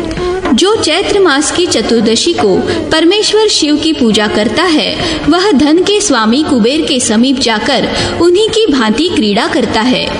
जो वैशाख की चतुर्दशी को पवित्र चित्त से भगवान शिव की अर्चना करता है वह स्वामी कार्तिकेय के लोक में जाकर उन्हीं का अनुचर होता है। जो ज्येष्ठ मास की चतुर्दशी को श्रद्धा पूर्वक भगवान शंकर की पूजा करता है वह स्वर्ग लोक में जाता है और प्रलय काल आने तक वहां निवास करता है।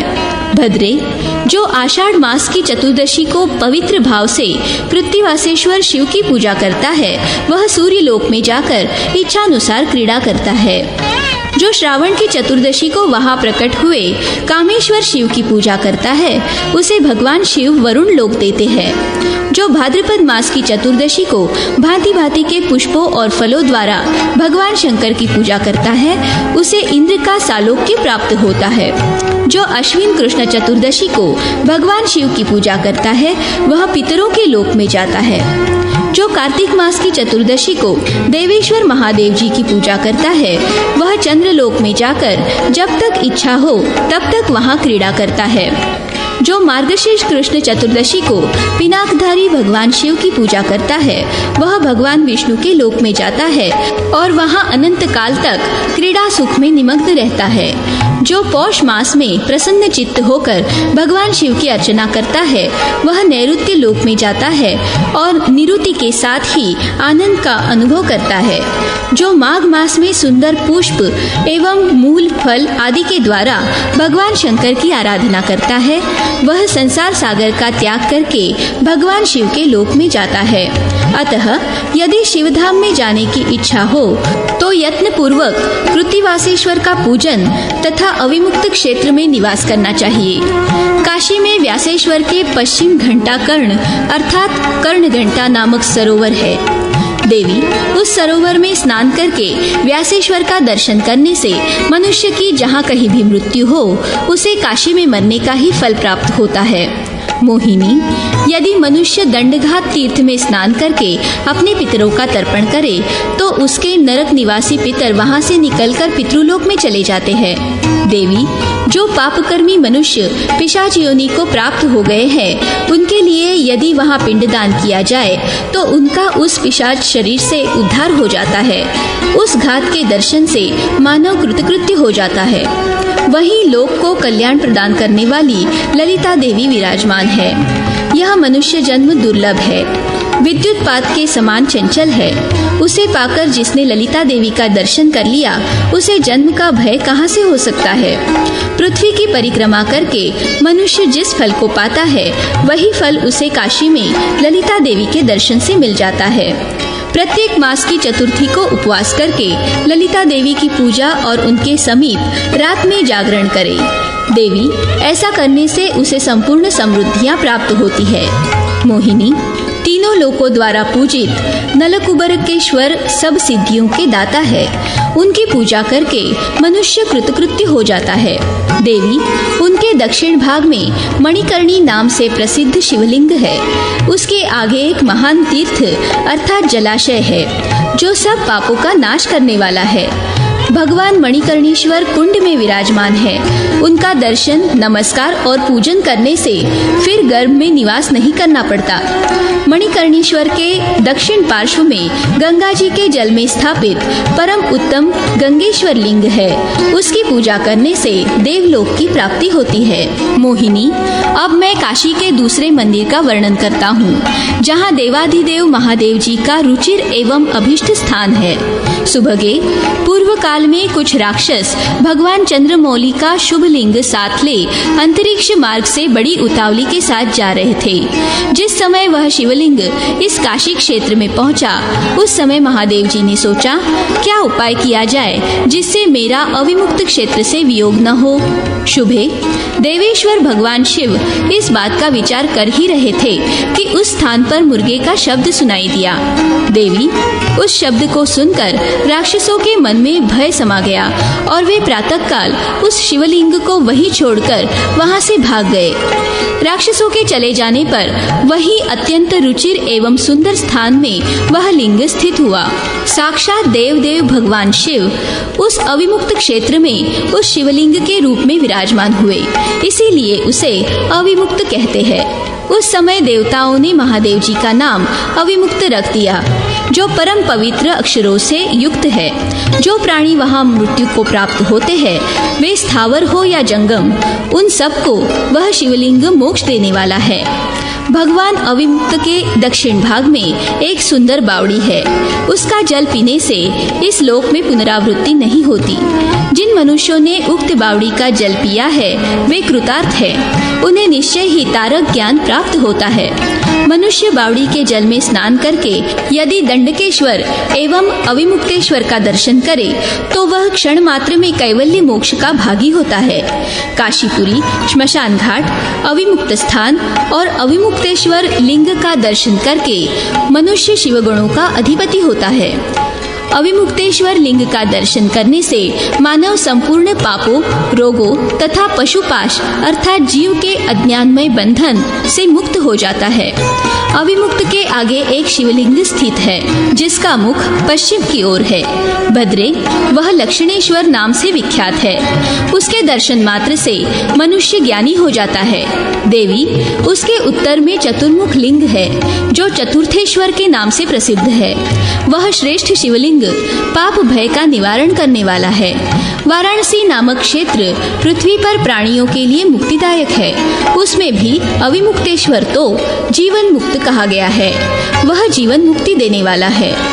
काशी में जहाँ कहीं भी जो रह चुका है, उसके लिए गणपति पद की प्राप्ति बताई गई है, और जो वहाँ प्राण त्याग करता है, वह आत्यंतिक मोक्ष को प्राप्त करता है।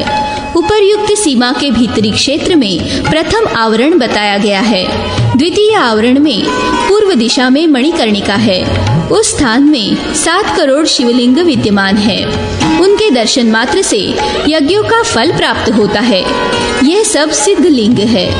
काशी में जो पवित्र कूप, सरोवर, बावड़ी, नदी और कुंड कहे गए हैं, वे ही सिद्ध पीठ है। जो एकाग्र चित्त हो इन सब में स्नान करेगा और वहाँ के शिवलिंगों का दर्शन करेगा, वह फिर इस संसार में जन्म नहीं ले सकता। पृथ्वी पर और अंतरिक्ष में जो जो तीर्थ है, उनमें मुख्य तीर्थों का मैंने तुमसे वर्णन किया है। वरारोहे, तीर्थ यात्रा को सब पापों का नाश करने वाली कहा गया है। काशी यात्रा का काल। यात्रा काल में यात्रियों के लिए आवश्यक कृत्य, अवान्तर तीर्थ और शिवलिंगों का वर्णन। पुरोहित वसु कहते हैं, मोहिनी, अब मैं यात्रा काल का वर्णन करता हूँ, जिसे देवता आदि ने नियत किया है। वह यात्रा यथा योग्य फल की प्राप्ति कराने वाली है।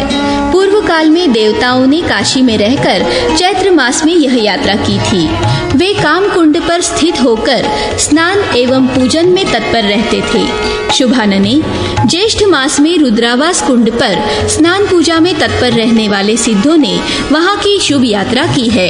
गंधर्वों ने आषाढ़ मास में यहाँ की यात्रा की थी। वे प्रिया देवी कुंड पर रहकर स्नान पूजन किया करते थे। मोहिनी विद्याधरों ने श्रावण मास में यह यात्रा की थी। वे लक्ष्मी कुंड पर रहकर स्नान पूजन करते थे। वरानने यक्षों ने अश्विन मास में यह यात्रा संपन्न की है। वे मार्कंडेय कुंड पर रहकर स्नान पूजन में संलग्न थे। मोहिनी नागों ने मार्गशीर्ष मास में यह यात्रा की है। वे कोटि तीर्थ में रहकर स्नान पूजन आदि करते थे। शुभलोचने गुह्यकों ने कपाल मोचन तीर्थ में रहकर स्नान ध्यान एवं पूजन आदि करते हुए पौष मास में यहाँ की यात्रा संपन्न की है। शोभने पिशाचों ने फाल्गुन मास में काशी की यात्रा की थी। वे कालेश्वर कुंड पर रहकर स्नान पूजन आदि में तत्पर रहते थे। देवी शुभ फाल्गुन मास में शुक्ल पक्ष की जो चतुर्दशी है उसी में पिशाचों ने यात्रा की थी, इसीलिए उसे पिशाच चतुर्दशी कहते हैं। शुभानने अब मैं यात्रा का आवश्यक कृत्य बतलाऊंगा, जिसके करने से मनुष्य यात्रा का फल पाता है। यात्रा के समय जल से भरे हुए सुंदर घड़ों को वस्त्र से ढककर फल फूल और मिष्टान्न के साथ उनका दान करना चाहिए। चैत्र के शुक्ल पक्ष में महान फल देने वाली जो तृतीया है उसमें मनुष्यों को भक्ति भाव से गौरी देवी का दर्शन करना चाहिए। वरानने स्नान करके गोप्रेक्ष तीर्थ में जाना चाहिए और स्वर्ग द्वार में जो कालिका देवी है उनकी यत्न पूर्वक पूजा करनी चाहिए। उनके सिवा संवर्ता और ललिता भी श्रेष्ठ एवं कल्याणमयी देवी कही गई है, उनका भी भक्तिभाव से दर्शन करना चाहिए। वे संपूर्ण कामनाओं का फल देने वाली है। तदनंतर पवित्र व्रत का पालन करने वाले शिव भक्त ब्राह्मणों को भोज कराना और वस्त्र तथा भरपूर दक्षिणा द्वारा उनका यथा योग्य सत्कार करना चाहिए। अब मैं उन विनायकों का परिचय देता हूँ जो काशी क्षेत्र के निवास में विघ्न डालने वाले हैं। देवी उनका पूजन करके मनुष्य काशीवास का निर्विघ्न फल प्राप्त करता है। पहले ढुंडी विनायक, फिर कील विनायक, देवी विनायक, गोप्रेक्ष विनायक, हस्ती विनायक तथा सिंदूर्य विनायक का दर्शन करना चाहिए। देवी चतुर्थी को इन सभी विनायकों का दर्शन करे और इनकी प्रसन्नता के लिए ब्राह्मण को मिठाई खिलावे। इस कार्य से मनुष्य को सिद्धि प्राप्त होती है। अब मैं काशी क्षेत्र की रक्षा करने वाली चंडिकाओं का वर्णन करता हूँ। दक्षिण दिशा में दुर्गा रक्षा करती है। नैऋत्य कोण में अंतरेश्वरी, पश्चिम में अंगारेश्वरी, वायव्य कोण में भद्रकाली, उत्तर दिशा में भीमचंडा, ईशान कोण में महामत्ता, पूर्व दिशा में ऊर्ध्वकेशी सहित शांकरी देवी, अग्नि कोण में अधकेशी तथा मध्य भाग में चित्रघंटा देवी रक्षा करती है। जो मानव इन चंडिका देवियों का दर्शन करता है उस पर प्रसन्न होकर वे सब की सब तत्परता पूर्वक उसके लिए क्षेत्र की रक्षा करती है। देवी ये पापियों के लिए सदा विघ्न उपस्थित करती है। अतः रक्षा के लिए विनायकों सहित उक्त देवियों की सदा पूजा करनी चाहिए। भीष्म जी काशीपुरी में आकर उत्तम पंचायतन रूप से देवेश्वर शिव की आराधना करते हुए कुछ काल तक यहाँ रहे। सुभगे उस स्थान पर भगवान शिव स्वयं प्रकट हुए थे, जो गोप्रेक्षक के नाम से विख्यात हुए। संपूर्ण देवता उनकी स्तुति करते हैं। गोप्रेक्षेश्वर के पास आकर उनका दर्शन और पूजन करके मनुष्य कभी दुर्गति में नहीं पड़ता और सब पापों से मुक्त हो जाता है। एक समय वन की गौएं दावानल से दग्ध हो इधर उधर भटकती हुई इस कुंड के समीप आई और यहाँ का शीतल जल पीकर शांत हुई। तब से यह कपिलारुद्र कहलाता है। यहाँ प्रकट होकर साक्षात भगवान शिव वृषध्वज नाम से विख्यात हुए। भगवान शिव ने न केवल वहाँ निवास किया, वे वहाँ सबको प्रत्यक्ष दर्शन देते हुए शिवलिंग रूप में विराजमान है। जो एकाग्र चित्त हो इस कपिलारुद्र तीर्थ में स्नान करके वृषध्वज शिव का दर्शन करता है, वह संपूर्ण यज्ञों का फल पाता है। वह स्वर्ग लोक में जाता है। भगवान वृषध्वज की पूजा करके वहाँ मरा हुआ पुरुष शिवरूप हो जाता है अथवा शरीर भेद से अत्यंत दुर्लभ शिवगण का स्वरूप धारण करता है। इसी प्रदेश में गौओं ने स्वयं ब्रह्मा जी के अनुरोध से संपूर्ण लोकों की शांति के लिए तथा सबको पवित्र करने के उद्देश्य से अपना दुग्ध दान किया था, जिससे भद्रदोह नामक सरोवर प्रकट हुआ, जो पवित्र, पापहारी एवं शुभ है। उस स्थान में स्नान करने वाला मनुष्य साक्षात वागीश्वर होता है। वहाँ परमेष्ठी ब्रह्मा जी ने स्वयं ले आकर एक शिवलिंग स्थापित किया है। फिर ब्रह्मा जी से लेकर भगवान विष्णु ने दूसरा शिवलिंग स्थापित किया, जो हिरण्यगर्भ के नाम से वहाँ विद्यमान है। तदनंतर ब्रह्मा जी ने पुनः इसी कारण से स्वर्लोकेश्वर नाम शिवलिंग स्थापित किया, जो स्वर्गीय लीला का दर्शन कराने वाला है। देवताओं के स्वामी उन स्वर्लोकेश्वर का दर्शन करके मनुष्य शिवलोक में प्रतिष्ठित होता है।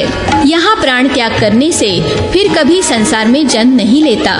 उसकी वह अक्षय गति होती है जो केवल योगियों के लिए सुलभ बताई गई है।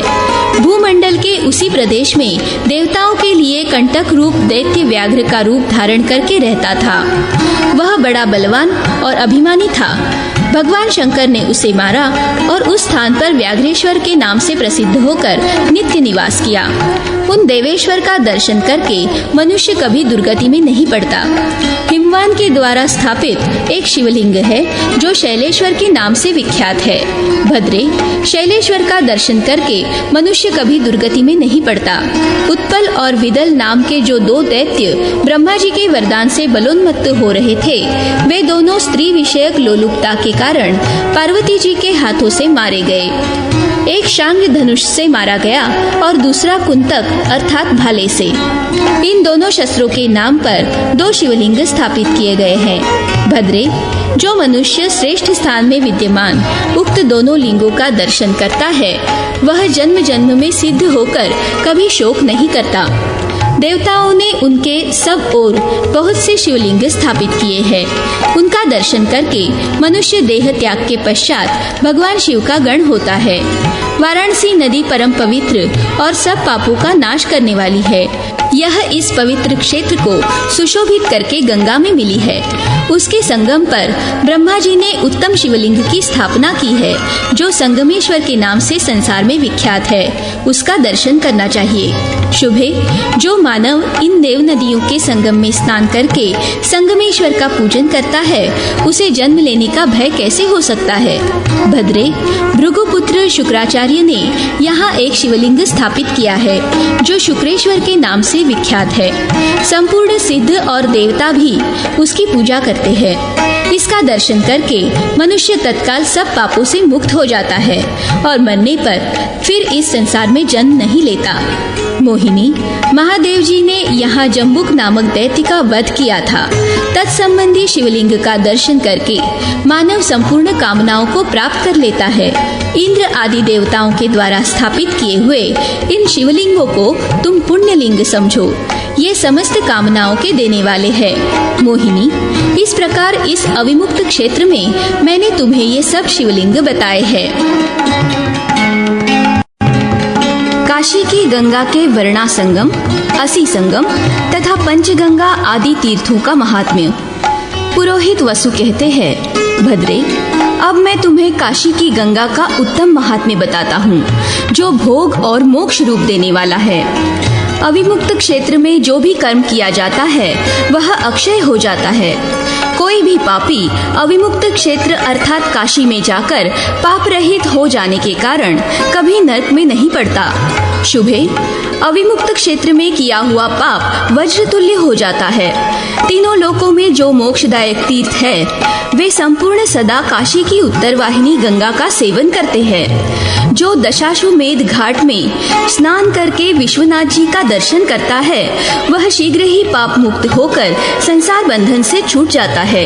यूं तो पुण्य सलीला गंगा सर्वत्र ही ब्रह्म हत्या जैसे पापों का निवारण करने वाली है, तथापि काशी में जहाँ उनकी धारा उत्तर की ओर बहती है, वहाँ उनकी विशेष महिमा प्रकट होती है।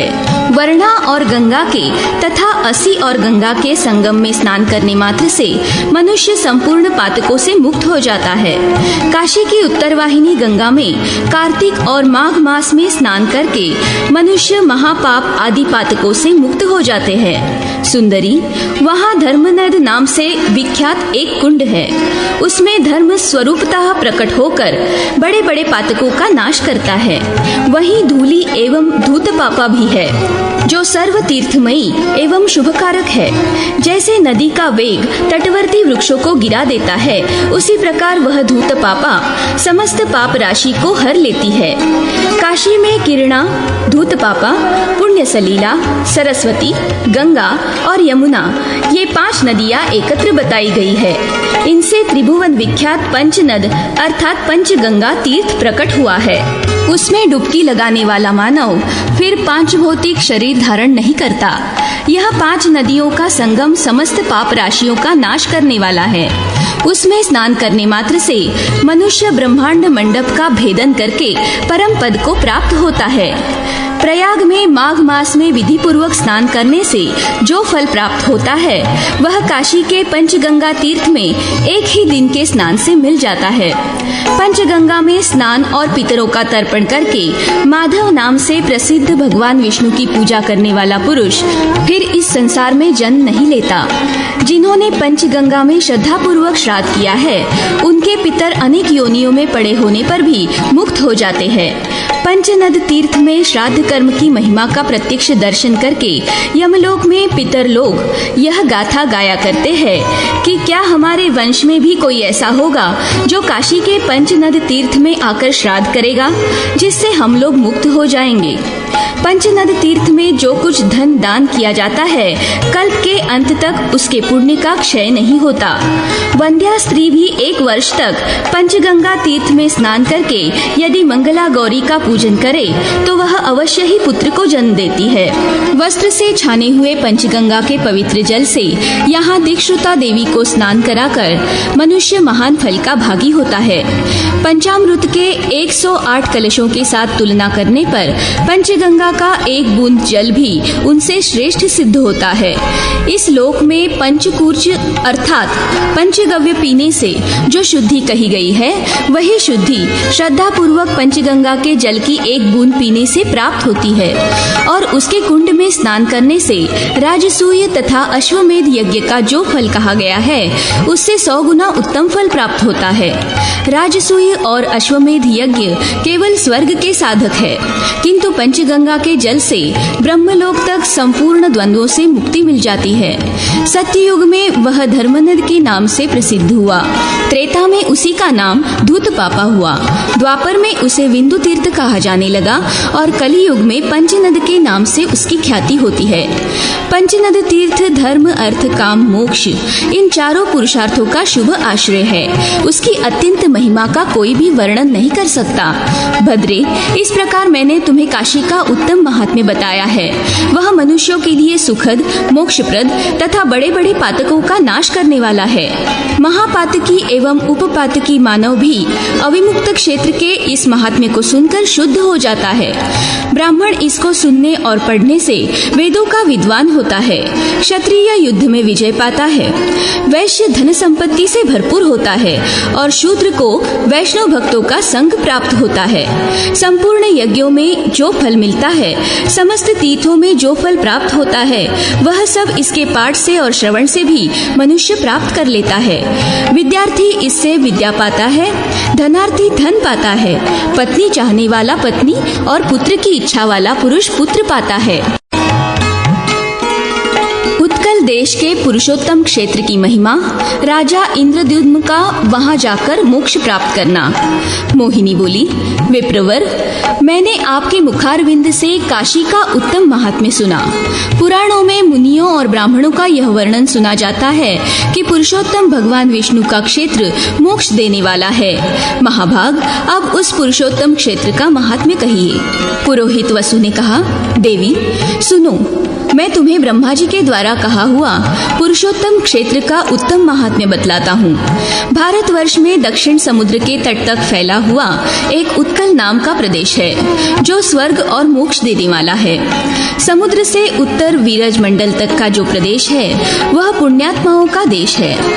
वह भूभाग संपूर्ण गुणों से अलंकृत है।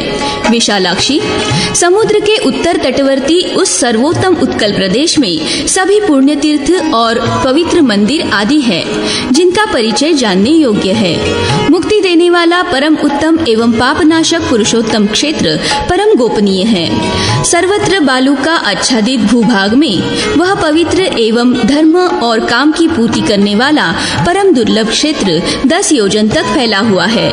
जैसे नक्षत्रों में चंद्रमा और सरोवरों में सागर श्रेष्ठ है, उसी प्रकार समस्त तीर्थों में पुरुषोत्तम क्षेत्र सबसे श्रेष्ठ है। भगवान पुरुषोत्तम का एक बार दर्शन करके सागर के भीतर एक बार स्नान करने से तथा ब्रह्म विद्या को एक बार जान लेने से मनुष्य को गर्भ में नहीं आना पड़ता। देवेश्वर पुरुषोत्तम समस्त जगत में व्यापक और संपूर्ण विश्व के आत्मा है। वे जगत की उत्पत्ति के कारण तथा जगदीश्वर है। सब कुछ उन्हीं में प्रतिष्ठित है। जो देवताओं, ऋषियों और पितरों द्वारा सेवित तथा सर्वभोग संपन्न है, ऐसे पुण्यात्मा प्रदेश में निवास करना किसको अच्छा नहीं लगता। इससे बढ़कर इस देश की श्रेष्ठता के विषय में और क्या कहा जा सकता है। जहाँ सबको मुक्ति देने वाले जगदीश्वर भगवान पुरुषोत्तम निवास करते हैं, उस उत्कल देश में जो मनुष्य निवास करते हैं वे देवताओं के समान तथा धन्य हैं। जो तीर्थराज समुद्र के जल में स्नान करके भगवान पुरुषोत्तम का दर्शन करते हैं, वे मनुष्य स्वर्ग में निवास करते हैं। जो उत्कल में परम पवित्र श्री पुरुषोत्तम क्षेत्र के भीतर निवास करते हैं, उन उत्तम बुद्धि वाले उत्कलवासियों का ही जीवन सफल है, क्योंकि वे भगवान श्री कृष्ण के उस मुखारविंद का दर्शन करते हैं जो तीनों लोकों को आनंद देने वाला है। भगवान का मुख लाल ओष्ठ और प्रसन्नता से खिले हुए विशाल नेत्रों से सुशोभित है। मनोहर भौहों, सुंदर केशों और दिव्य मुकुट से अलंकृत है। सुंदर कर्णलता से उसकी शोभा और भी बढ़ गई है। उस मुख पर मंद मंद मुस्कान बड़ी मनोहर लगती है। दंतावली भी बड़ी सुंदर है। कपोलों पर मनोहर कुंडल झिलमिला रहे हैं। नासिका, कपोल सभी परम सुंदर और उत्तम लक्षणों से संपन्न है। देवी, प्राचीन काल की बात है। सत्ययुग में इंद्र के तुल्य पराक्रमी एक राजा थे, जो श्रीमान इंद्रद्युम्न के नाम से प्रसिद्ध हुए। वे बड़े सत्यवादी, पवित्र, कार्यदक्ष, संपूर्ण शस्त्रधारियों में श्रेष्ठ, सौभाग्यशाली, शूर, दाता, भोक्ता, प्रिय वचन बोलने वाले, संपूर्ण यज्ञों के याजक, ब्राह्मण भक्त, सत्य प्रतिज्ञ, धनुर्वेद तथा वेद शास्त्र के निपुण विद्वान एवं चंद्रमा की भांति मधुर प्रकृति के थे। राजा इंद्रद्युम्न भगवान विष्णु के भक्त, सत्यपरायण, क्रोध को जीतने वाले, जितेंद्रिय, अध्यात्म विद्या तत्पर, न्याय प्राप्त युद्ध के लिए उत्सुक तथा धर्मपरायण थे। इस प्रकार संपूर्ण गुणों की खान रूप राजा इंद्रद्युम्न सारी पृथ्वी का पालन करते थे। एक बार उनके मन में भगवान विष्णु की आराधना का विचार आया। वे सोचने लगे, मैं देव देव भगवान जनार्दन की इस प्रकार आराधना करूं। किस क्षेत्र में, किस नदी के तट पर, किस तीर्थ में अथवा किस आश्रम में मुझे भगवान की आराधना करनी चाहिए। इस प्रकार विचार करते हुए वे मन ही मन समूची पृथ्वी पर दृष्टिपात करने लगे। जो जो पापहारी तीर्थ है, उन सबका मानसिक अवलोकन और चिंतन करके अंत में वे परम विख्यात मुक्तिदायक पुरुषोत्तम क्षेत्र में गए। अधिकाधिक सेना और वाहनों के साथ पुरुषोत्तम क्षेत्र में जाकर राजा ने विधि पूर्वक अश्वमेध यज्ञ का अनुष्ठान किया और उसमें पर्याप्त दक्षिणाएं दी। तदनंतर बहुत ऊंचा मंदिर बनवाकर अधिक दक्षिणा के साथ श्री कृष्ण, बलभद्र और सुभद्रा को स्थापित किया। फिर उन पराक्रमी नरेश ने विधि पूर्वक पंचतीर्थ करके वहां प्रतिदिन स्नान, दान, जप, होम, देव दर्शन तथा भक्ति भाव से भगवान पुरुषोत्तम की सविधि आराधना करते हुए देव देव जगन्नाथ के प्रसाद से मोक्ष प्राप्त कर लिया। राजा इंद्रद्युम्न के द्वारा भगवान श्री कृष्ण की स्तुति। मोहिनी बोली, मुनि श्रेष्ठ, पूर्व काल में महाराज इंद्रद्युम्न ने श्री कृष्ण आदि की प्रतिमाओं का निर्माण कैसे कराया? भगवान लक्ष्मीपति उन पर किस प्रकार संतुष्ट हुए? ये सब बातें मुझे बताइए।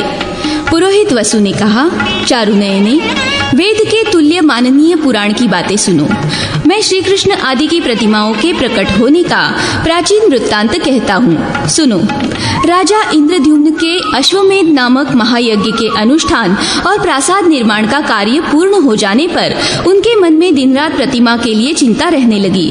वे सोचने लगे, कौन सा उपाय करूं जिससे सृष्टि, पालन और संहार करने वाले संपूर्ण लोकों के उत्पादक देवेश्वर भगवान पुरुषोत्तम का मुझे दर्शन हो। इसी चिंता में निमग्न रहने के कारण महाराज को न रात में नींद आती थी न दिन में।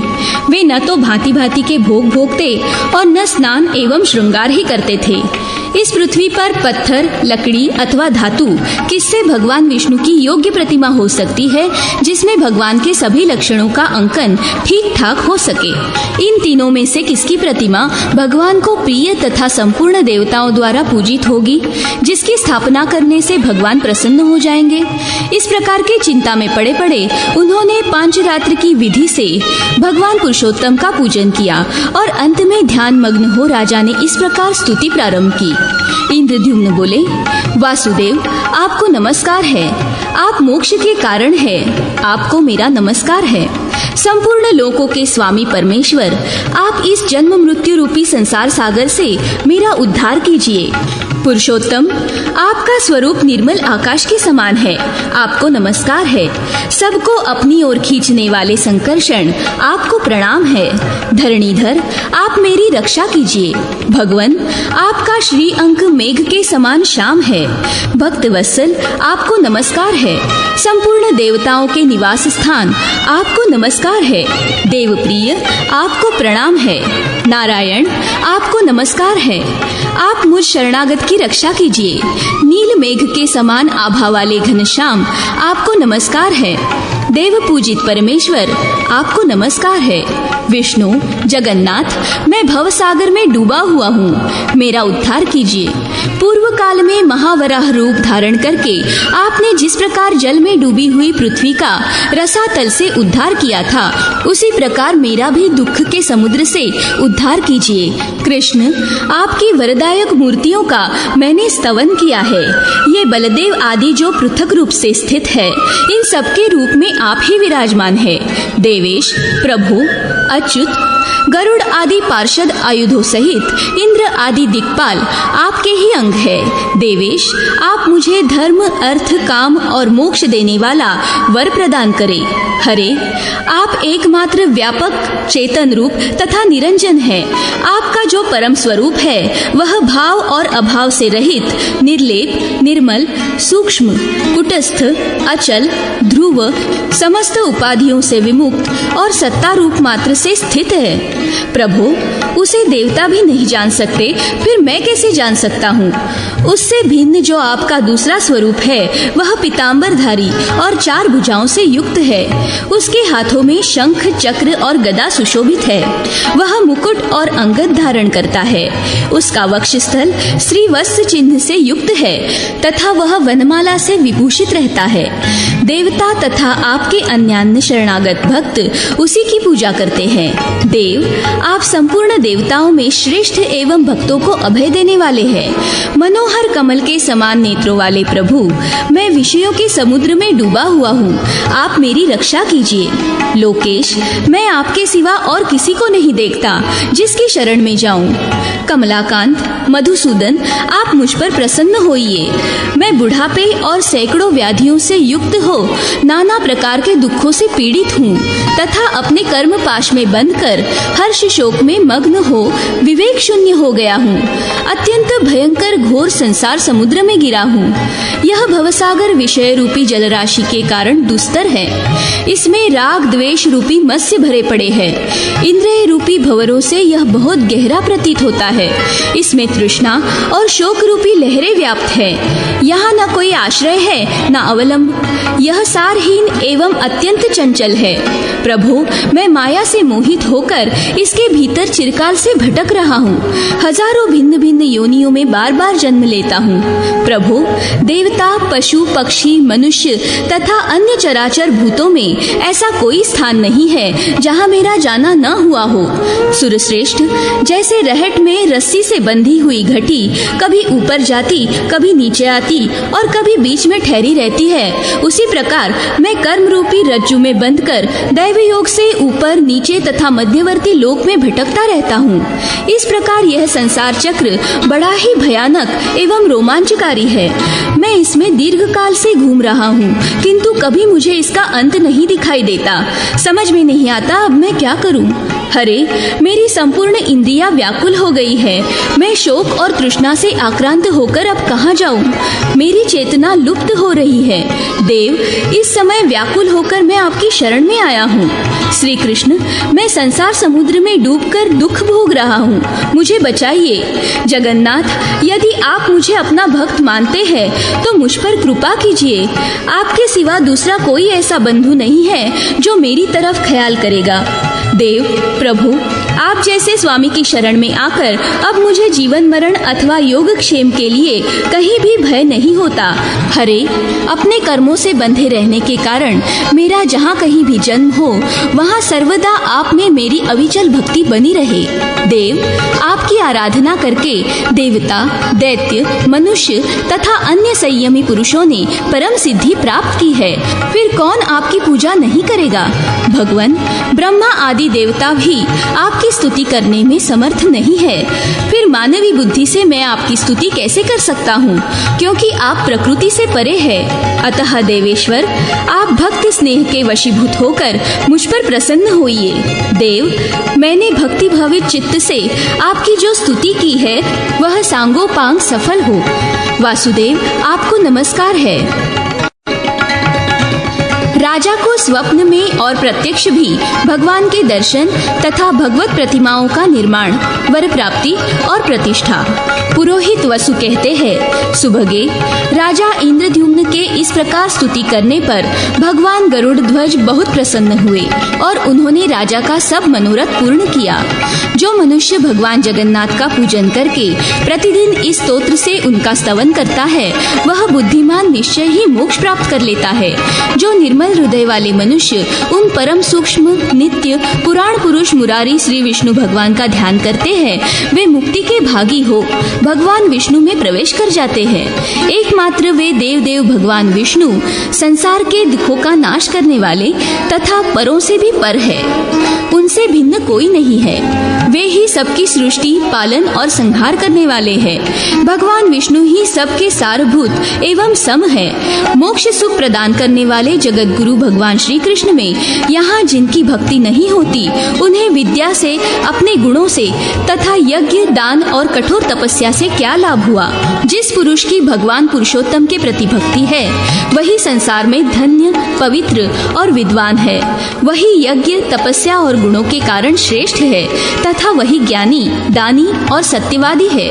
ब्रह्मपुत्री मोहिनी इस प्रकार स्तुति करके राजा ने संपूर्ण मनोवांछित फलों को देने वाले सनातन पुरुष जगन्नाथ भगवान वासुदेव को प्रणाम किया और चिंतामग्न हो पृथ्वी पर कुश और वस्त्र बिछाकर भगवान का चिंतन करते हुए वे उसी पर सो गए। सोते समय उनके मन में यही संकल्प था कि सबकी पीड़ा दूर करने वाले देवादिदेव भगवान जनार्दन कैसे मुझे प्रत्यक्ष दर्शन देंगे।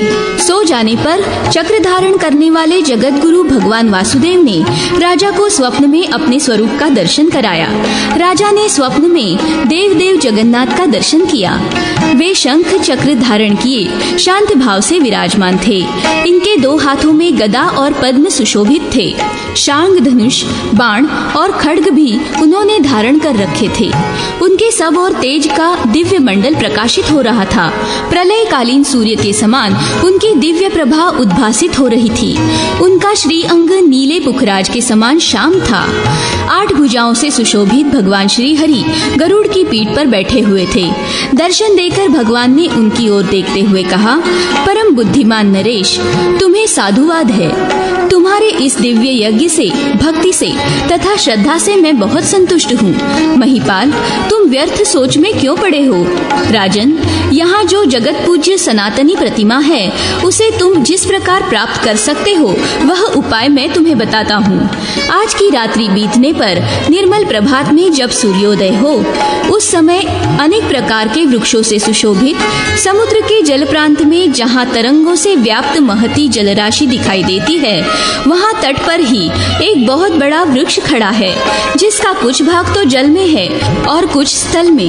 वह समुद्र की लहरों की थपेड़े खाकर भी कंपित नहीं होता। तुम हाथ में कुल्हाड़ी लेकर लहरों के बीच से होते हुए अकेले ही वहाँ चले जाना, तुम्हें वह वृक्ष दिखाई देगा। मेरे बताए अनुसार उसे पहचान कर निशंक भाव से उस वृक्ष को काट डालना।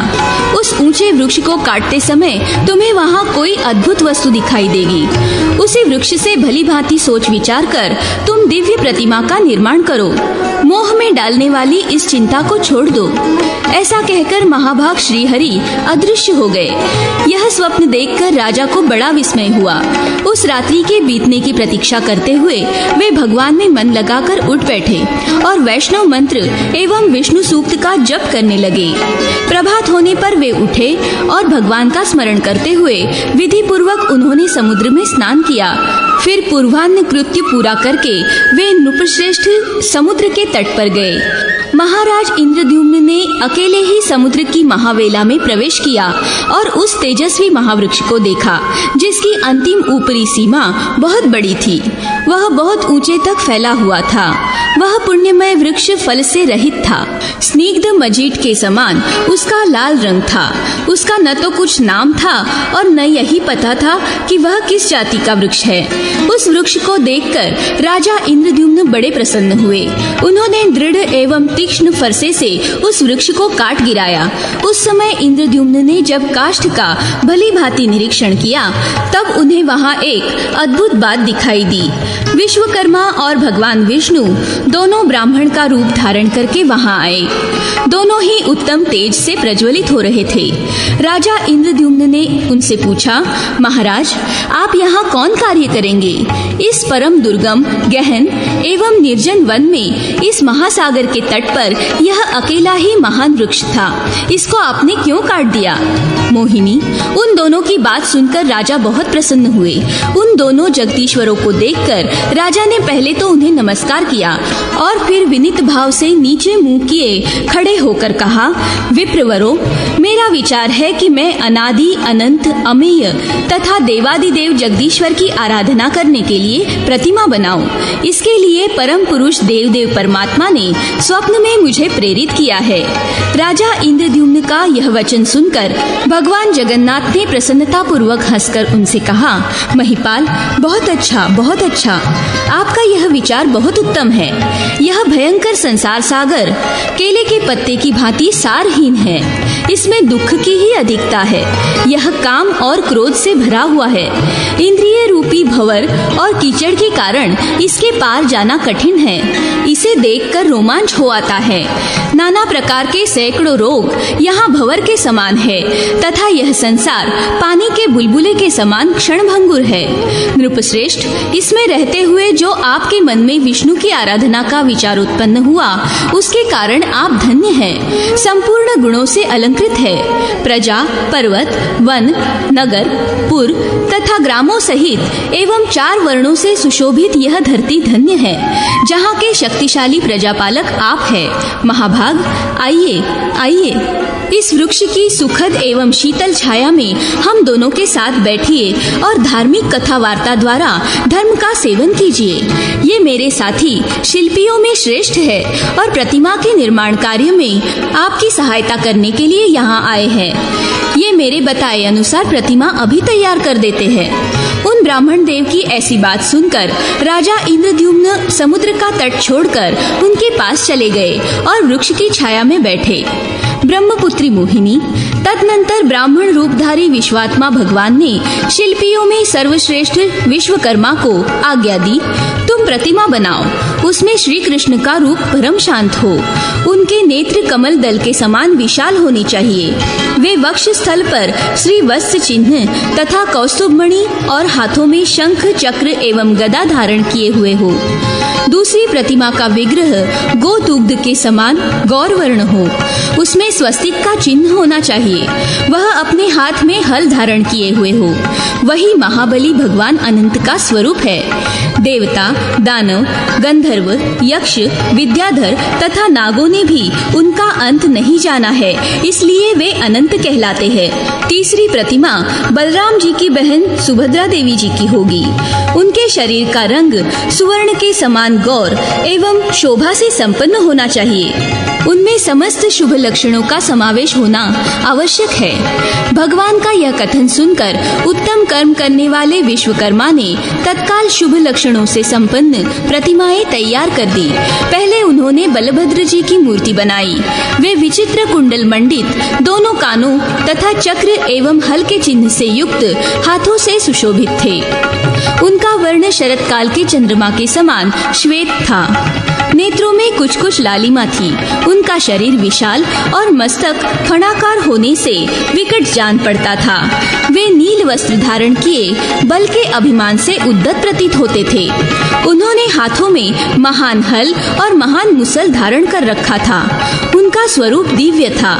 द्वितीय विग्रह साक्षात भगवान वासुदेव का था। उनके नेत्र प्रफुल्ल कमल के समान सुशोभित थे। शरीर की कांति नील मेघ के समान श्याम थी। वे तीसी के फूल के समान सुंदर प्रभा से उद्भासित हो रहे थे। उनके बड़े बड़े नेत्र कमल दल की शोभा को छीने लेते थे। श्री अंगों पर पीतांबर शोभा पाता था। वक्षस्थल में श्रीवत्स का चिन्ह तथा हाथों में शंख चक्र सुशोभित थे। इस प्रकार वे सर्व पापहारी श्रीहरि दिव्य शोभा से संपन्न थे। तीसरी प्रतिमा सुभद्रा देवी जी की थी, जिनके देह की दिव्य कांति सुवर्ण के समान दमक रही थी। नेत्र कमल दल के समान विशाल थे। उनका अंग विचित्र वस्त्र से आच्छादित था। वे हार और केयूर आदि आभूषणों से विभूषित थी। इस प्रकार विश्वकर्मा ने उनकी बड़ी रमणीय प्रतिमा बनाई। राजा इंद्रद्युम्न ने यह बड़ी अद्भुत बात देखी कि सब प्रतिमाएं एक ही क्षण में बनकर तैयार हो गई। वे सभी 2 दिव्य वस्त्रों से आच्छादित थी। उन सब का भांति भांति के रत्नों से श्रृंगार किया गया था और वे सभी अत्यंत मनोहर तथा समस्त शुभ लक्षणों से संपन्न थी। उन्हें देखकर राजा अत्यंत आश्चर्यमग्न होकर बोले, आप दोनों ब्राह्मण के रूप में साक्षात ब्रह्मा और विष्णु तो नहीं? आपके यथार्थ रूप को मैं नहीं जानता। मैं आप दोनों की शरण में आया हूँ। आप मुझे अपने स्वरूप का ठीक ठाक परिचय दे। ब्राह्मण बोले, राजन, तुम मुझे पुरुषोत्तम समझो। मैं समस्त लोगों की पीड़ा दूर करने वाला अनंत बल पौरुष से संपन्न तथा संपूर्ण भूतों का आराध्य हूँ। मेरा कभी अंत नहीं होता, जिसका सब शास्त्रों में प्रतिपादन किया जाता है, उपनिषदों में जिसके स्वरूप का वर्णन मिलता है, योगी जन जिसे ज्ञान गम्य वासुदेव कहते हैं, वह परमात्मा मैं ही हूँ। स्वयं मैं ही ब्रह्मा, मैं ही शिव और मैं ही विष्णु हूँ। देवताओं का राजा इंद्र और संपूर्ण जगत का नियंत्रण करने वाला यम भी मैं ही हूँ। पृथ्वी आदि 5 भूत, हविष्य भोग लगाने वाले त्रिविध अग्नि, जलाधीश वरुण, सबको धारण करने वाली धरती और धरती को भी धारण करने वाले पर्वत भी मैं ही हूँ। संसार में जो कुछ भी वाणी से कहा जाने वाला स्थावर जंगम भूत है, वह मेरा ही स्वरूप है। संपूर्ण विश्व के रूप में मुझे ही प्रकट हुआ समझो। मुझसे भिन्न कुछ भी नहीं है। नृपश्रेष्ठ, मैं तुम पर बहुत प्रसन्न हूँ। सुव्रत, मुझसे कोई वर मांगो। तुम्हारे हृदय को जो भी अभिष्ट हो वह तुम्हें दूंगा। जो पुण्यात्मा नहीं है, उन्हें स्वप्न में भी मेरा दर्शन नहीं होता। तुम्हारी तो मुझ में दृढ़ भक्ति है, इसलिए तुमने मेरा प्रत्यक्ष दर्शन किया है। मोहिनी, भगवान वासुदेव का यह वचन सुनकर राजा के शरीर में रोमांच हो आया। वे इस प्रकार स्तोत्र गान करने लगे। राजा ने कहा, लक्ष्मीकांत, आपको नमस्कार है। श्रीपते, आपके दिव्य विग्रह पर पीतांबर शोभा पा रहा है, आपको नमस्कार है। आप श्रीद अर्थात धन संपत्ति के देने वाले, श्रीश अर्थात लक्ष्मी के पति, श्रीनिवास अर्थात लक्ष्मी के आश्रय तथा श्री निकेतन अर्थात लक्ष्मी के धाम है, आपको नमस्कार है। आप आदि पुरुष, ईशान, सबके ईश्वर, सब और मुख वाले, निष्कल एवं सनातन परम देव है, मैं आपको प्रणाम करता हूँ। आप शब्द और गुणों से अतीत, भाव और अभाव से रहित, निर्लेप, निर्गुण, सूक्ष्म, सर्वज्ञ तथा सबके पालक है।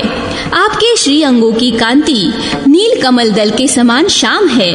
आप क्षीर सागर के भीतर निवास करने वाले तथा शेषनाग की शैया पर सोने वाले हैं। इंद्रियों के नियंता तथा संपूर्ण पापों को हर लेने वाले आप श्री हरि को मैं नमस्कार करता हूँ।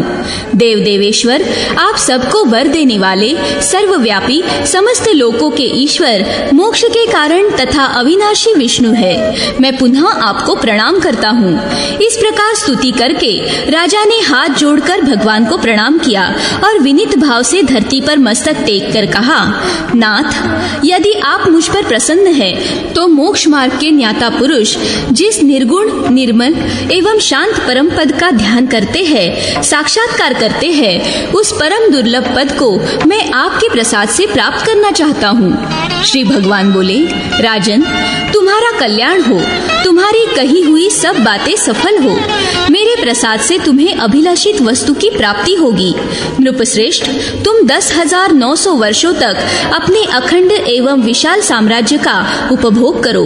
इसके बाद उस दिव्य पद को प्राप्त होोगे जो देवता और असुरों के लिए भी दुर्लभ है और जिसे पाकर संपूर्ण मनोरथ पूर्ण हो जाते हैं, जो शांत, गूढ़, अव्यक्त, अव्यय, पर से भी पर, सूक्ष्म, निर्लेप, निर्गुण, ध्रुव, चिंता और शोक से मुक्त तथा कार्य और कारण से वर्जित जानने योग्य परम पद है, उसका तुम्हें साक्षात्कार कराऊंगा। उस परमानंदमय पद को प्राप्त कर तुम परम गति मोक्ष को प्राप्त हो जाओगे। राजेंद्र, जब तक पृथ्वी और आकाश है, जब तक चंद्रमा, सूर्य और तारे प्रकाशित होते हैं, जब तक 7 समुद्र तथा मेरु आदि पर्वत मौजूद है, तथा जब तक स्वर्गलोक में अविनाशी देवगण सब और विद्यमान है, तब तक इस भूतल पर सर्वत्र तुम्हारी अक्षय कीर्ति छाई रहेगी।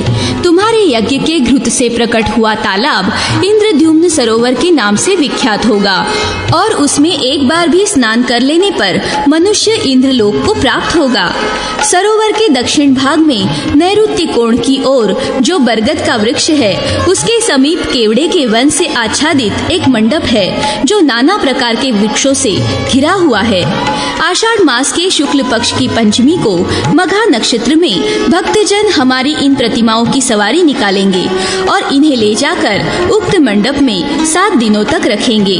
ब्रह्मचारी, सन्यासी, स्नातक, श्रेष्ठ ब्राह्मण, वानप्रस्थ, गृहस्थ, सिद्ध तथा अन्य द्विज नाना प्रकार के अक्षर और पद वाले स्तोत्रों से तथा ऋग्वेद, यजुर्वेद और सामवेद की ध्वनियों से श्री बलराम तथा श्री कृष्ण की बारंबार स्तुति करेंगे।